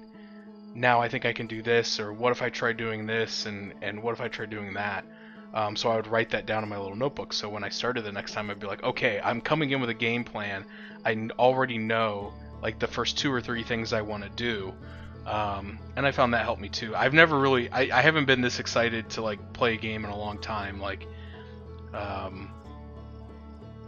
I really thought that I wasn't going to finish this for quite a while, just because, being back to work and everything, I'm like, oh, I'm not going to want to stream at night and blah, blah, blah. But, and even when I streamed yesterday, I was like, oh, I probably won't stream till Thursday, but maybe even not then, maybe Saturday. But just like sitting there last night and today, it's like all I could think about. I was so close to the end. I knew that I was so close to the end, and I was like, I just gotta finish it. So, anyway, that's kind of my thoughts on the game and the experience. Very good, very, very great. I'm sure most of the people here have either played it, or at this point probably are not interested in playing it for themselves. So, I'm not really trying to sell anybody on it. Because at this point, if you sat here and watched me play it, it's probably not going to be that fun for you because you know all the answers. So I am glad, despite how mean he was about it, I am glad that Pathweave shooed me away from his channel, because I knew if I watched him play it, I wasn't going to play it myself. But I kind of like just accepted that. I'm like, yeah, you know what, you're not going to have time for this, you're not going to get around to it. You may as well just watch someone else play it and enjoy it and participate and whatever. But I'm glad I didn't, because that was a really satisfying experience of a game that who knows how long before something like this will come around again. So if I would have wasted it by just watching it on YouTube or Twitch, I would have felt pretty bad in the end, because I've been like, oh man, that was really cool. I wish I could have done that. But there really would have been no point. So and yes, I do know I still have the DLC to do. I don't know when I'll do it. I did look up how to start it, and it is what I thought, because the game doesn't straight up tell you like how to start it. It just tells you, hey, there's a new exhibit at the observatory, and I went there, and it was about the radio satellite in space. So I'm like, well, maybe I just need to go to the radio tower again, because I went there before I bought the DLC, and it said it was closed or something. So I'm like, well, maybe after you buy it, it's open. So I did look that up just because I didn't want to. I didn't know how difficult it would be, and I didn't want to spend like 40 minutes just trying to figure out how to get into the DLC.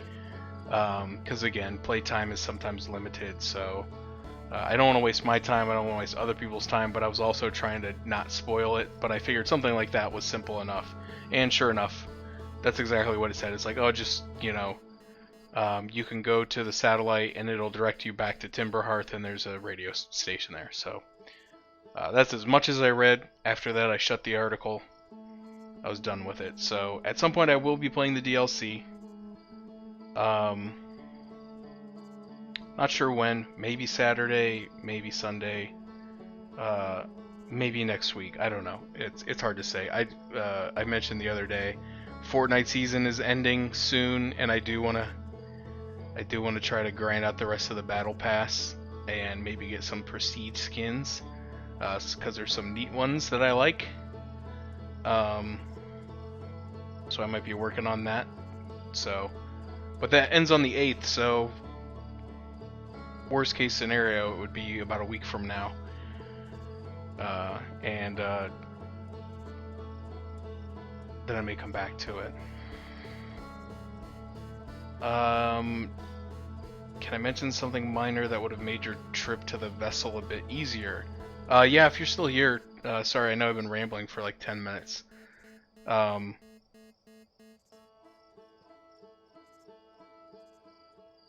You can go ahead, and at this point I'm done, so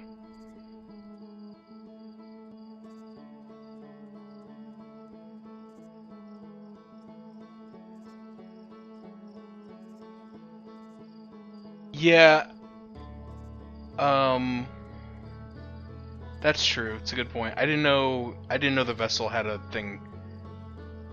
I wasn't paying close enough attention, I guess. I know that some of them, because I didn't figure that out until like last time I was playing, to be perfectly honest. When I did it with the Hanging City, that you can mark them in the log and it'll actually show you where it is. I didn't know if it would work, honestly, with the vessel, and maybe I didn't notice it, or maybe I talked myself out of it. But yeah, it is what it is. Um,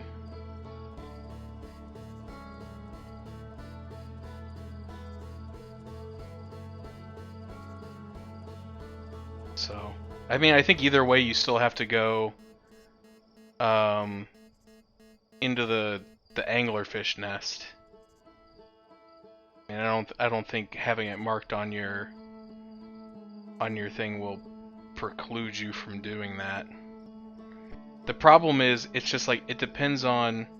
So like the very first time I went with the probe, um, I thought it was just a straight shot, because I'm like, oh, the probe is just gonna fly straight through, right? The probe is just flying straight. Um, so I tried to go there without doing the probe bit again, and I got lost in space and then eventually eaten. Um, but the other part was, even though when you travel through, like, kind of like, I call it the fog wall, to borrow a Dark Souls term, the fog wall of the bramble seed, it kind of like reorients your ship a little bit, and also like sets your acceleration or your speed at a specific vector. So like, even if you fly into it really fast, once you pass through the fog wall, you'll be going at like a relative rate. And if you fly in like tilted down, once you go through the fog, you're facing forward. And I think it's because it knows that, especially for the angler nest, like, you need to coast in and be able to like go completely straight without touching anything to get past them. But the thing is, every time I went through, the probe was in a different place relative to my ship. Like, the first time I shot the probe through and followed it, it was off to the left. And the next time it was kind of down and to the right. And then I think the last time it was kind of up and to... So it wasn't always the same. So I kind of figured you had to do it. So I don't know. I don't know how that would have worked if I had just marked it. But anyway, it's all done now. It wasn't nearly as bad as I thought with the timing.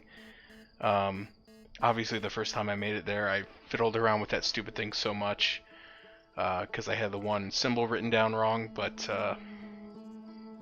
the timing wasn't nearly as much of an issue as I thought. Like, the other day, I thought I was going to have to do a lot of stuff. Like, I thought I had to go... I thought the warp core was in the Black Hole Forge. So I thought you had to go to the Hanging City, raise the forge, get back on your ship, fly to Ash Twin, Ash Twin, wait for it to drain enough sand that you could use the brittle hollow teleporter, which is a lot, by the way, Um, teleport to the Black Hole Forge, go in there, get the core, and then go do all that other stuff. And I'm like, dude, there is no way, especially with how long it takes for the Brittle Hollow teleporter to be uncovered. And I was freaking out. I was like, man, there's no way that this is even going to be possible. But then when I finally went into the Black Hole Forge, it's like, oh no, the core is in the Ash Twin project chamber. I was like, okay, well now I just need to figure out how to get in there, and hopefully it's not. I mean, it does. It makes you burn time. You had to burn at least like 4 minutes off your 22 just to go into the Ash Twin project.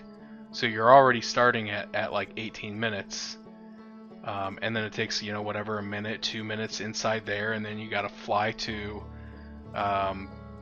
Dark Bramble, which is like the furthest placed out, and then you have to like go through it. So yeah, you do burn a lot of time. Once you make it to the vessel, following the traditional method, you don't have a lot of time to mess around. So it may have been a better idea to mark it. I honestly just don't remember seeing it, because some of the things in the ship's log let you mark them and some of them don't, and I just honestly I didn't remember seeing that as an option. So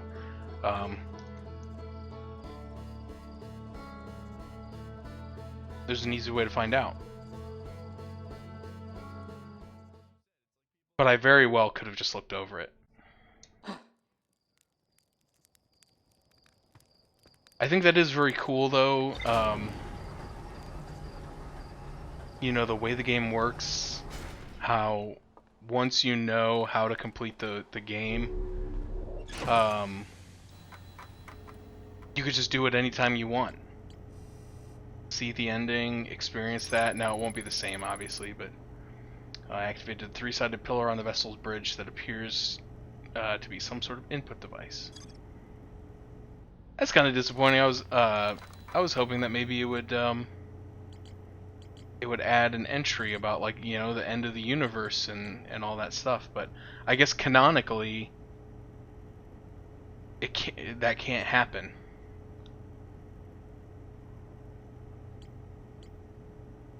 Because, like, canonically we do die at the end, I think. And since the Ash Twin project is shut down, there's no more time loop.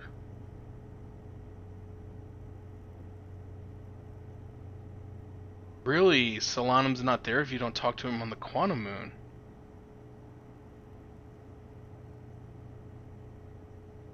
That's really interesting.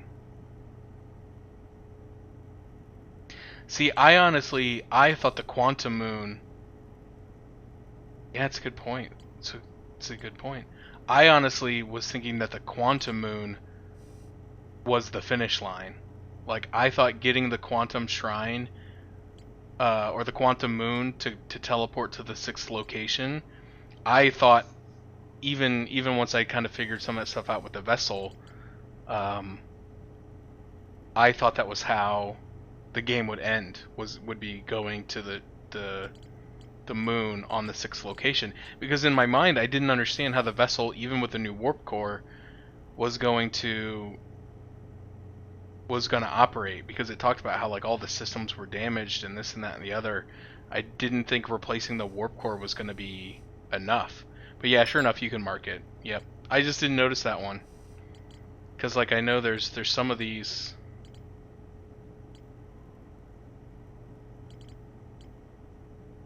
Yeah, like the Ash Twin Towers, you can't mark on your thing. Yeah, I know that some of them wouldn't let you mark the locations. A lot more than I remember, though. I feel like I was looking at this the other day, and there was a lot of things that I couldn't mark, but maybe not.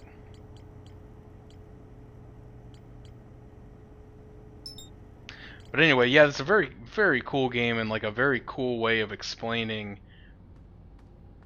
how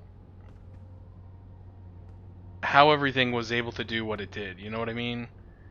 Like, the one thing that I don't really understand is the ship log. How the ship log is static, even with all the resets. I would understand if they somehow explain that like the character remembered, because that was the whole point of the Ash Twin project, was that the masks would transmit the data back to the person that they were paired with the statue. So it would make sense that you as a person remembered, because like when you talk to the people, you're like, hey, I'm stuck in a time loop, and they're like, what are you talking about? But I never understood how the ship log, and so I don't know if that was just something that, you know, you have to do because you have to do.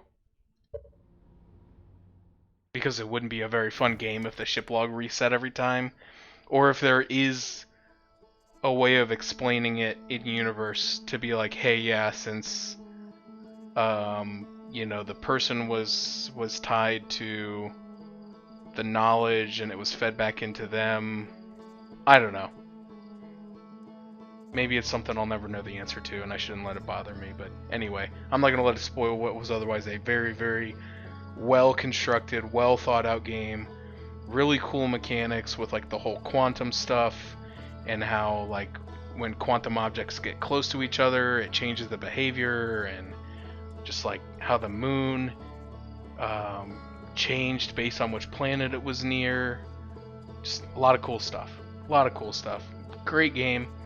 I look forward to playing the DLC a little bit. I don't know if I look forward to it a lot of it, because of the warning that I got when I first downloaded it and installed it, where it said that some people find it too intense and have to enable reduced fright mode.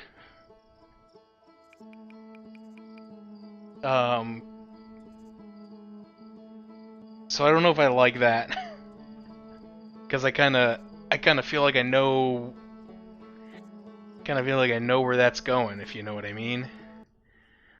So I don't know if it's going to be the same or different than what the game already threw at me, but hey, it is what it is. I survived it in this game. I'll survive it in the DLC. I really want to see it, so, because even if it's a fraction as good as the base game, still should be a pretty cool time. So, but that's going to be it for me. Thanks everybody for hanging out. Thanks Chronic, Dan, Artie, Molly. I can't remember if I saw anybody else here.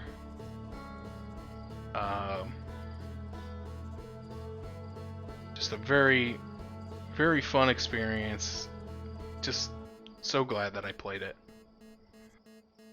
But everybody have a great night, and whoops. We'll see you next time. Again, not sure when that'll be. Might be this weekend, might not be. Might be next week. But I'm also going to be thinking about if I want to continue to stream stuff. Like, this was kind of a special request from Path, that I stream this, which is what kind of motivated me to do it. I don't know if I want to get back into streaming a lot of stuff, but I do plan to play a lot of games in 2023. That's kind of my goal, my mission. So it is very possible I might stream some more of them, but I don't want to get too far ahead and promise anything. But maybe if I think of anything that sounds like it would be a good game to stream.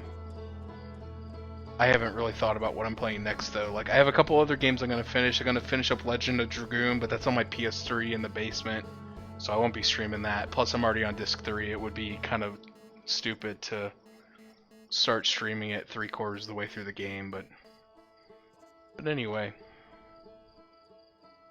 I guess we'll see what the future holds. But everybody have a great night.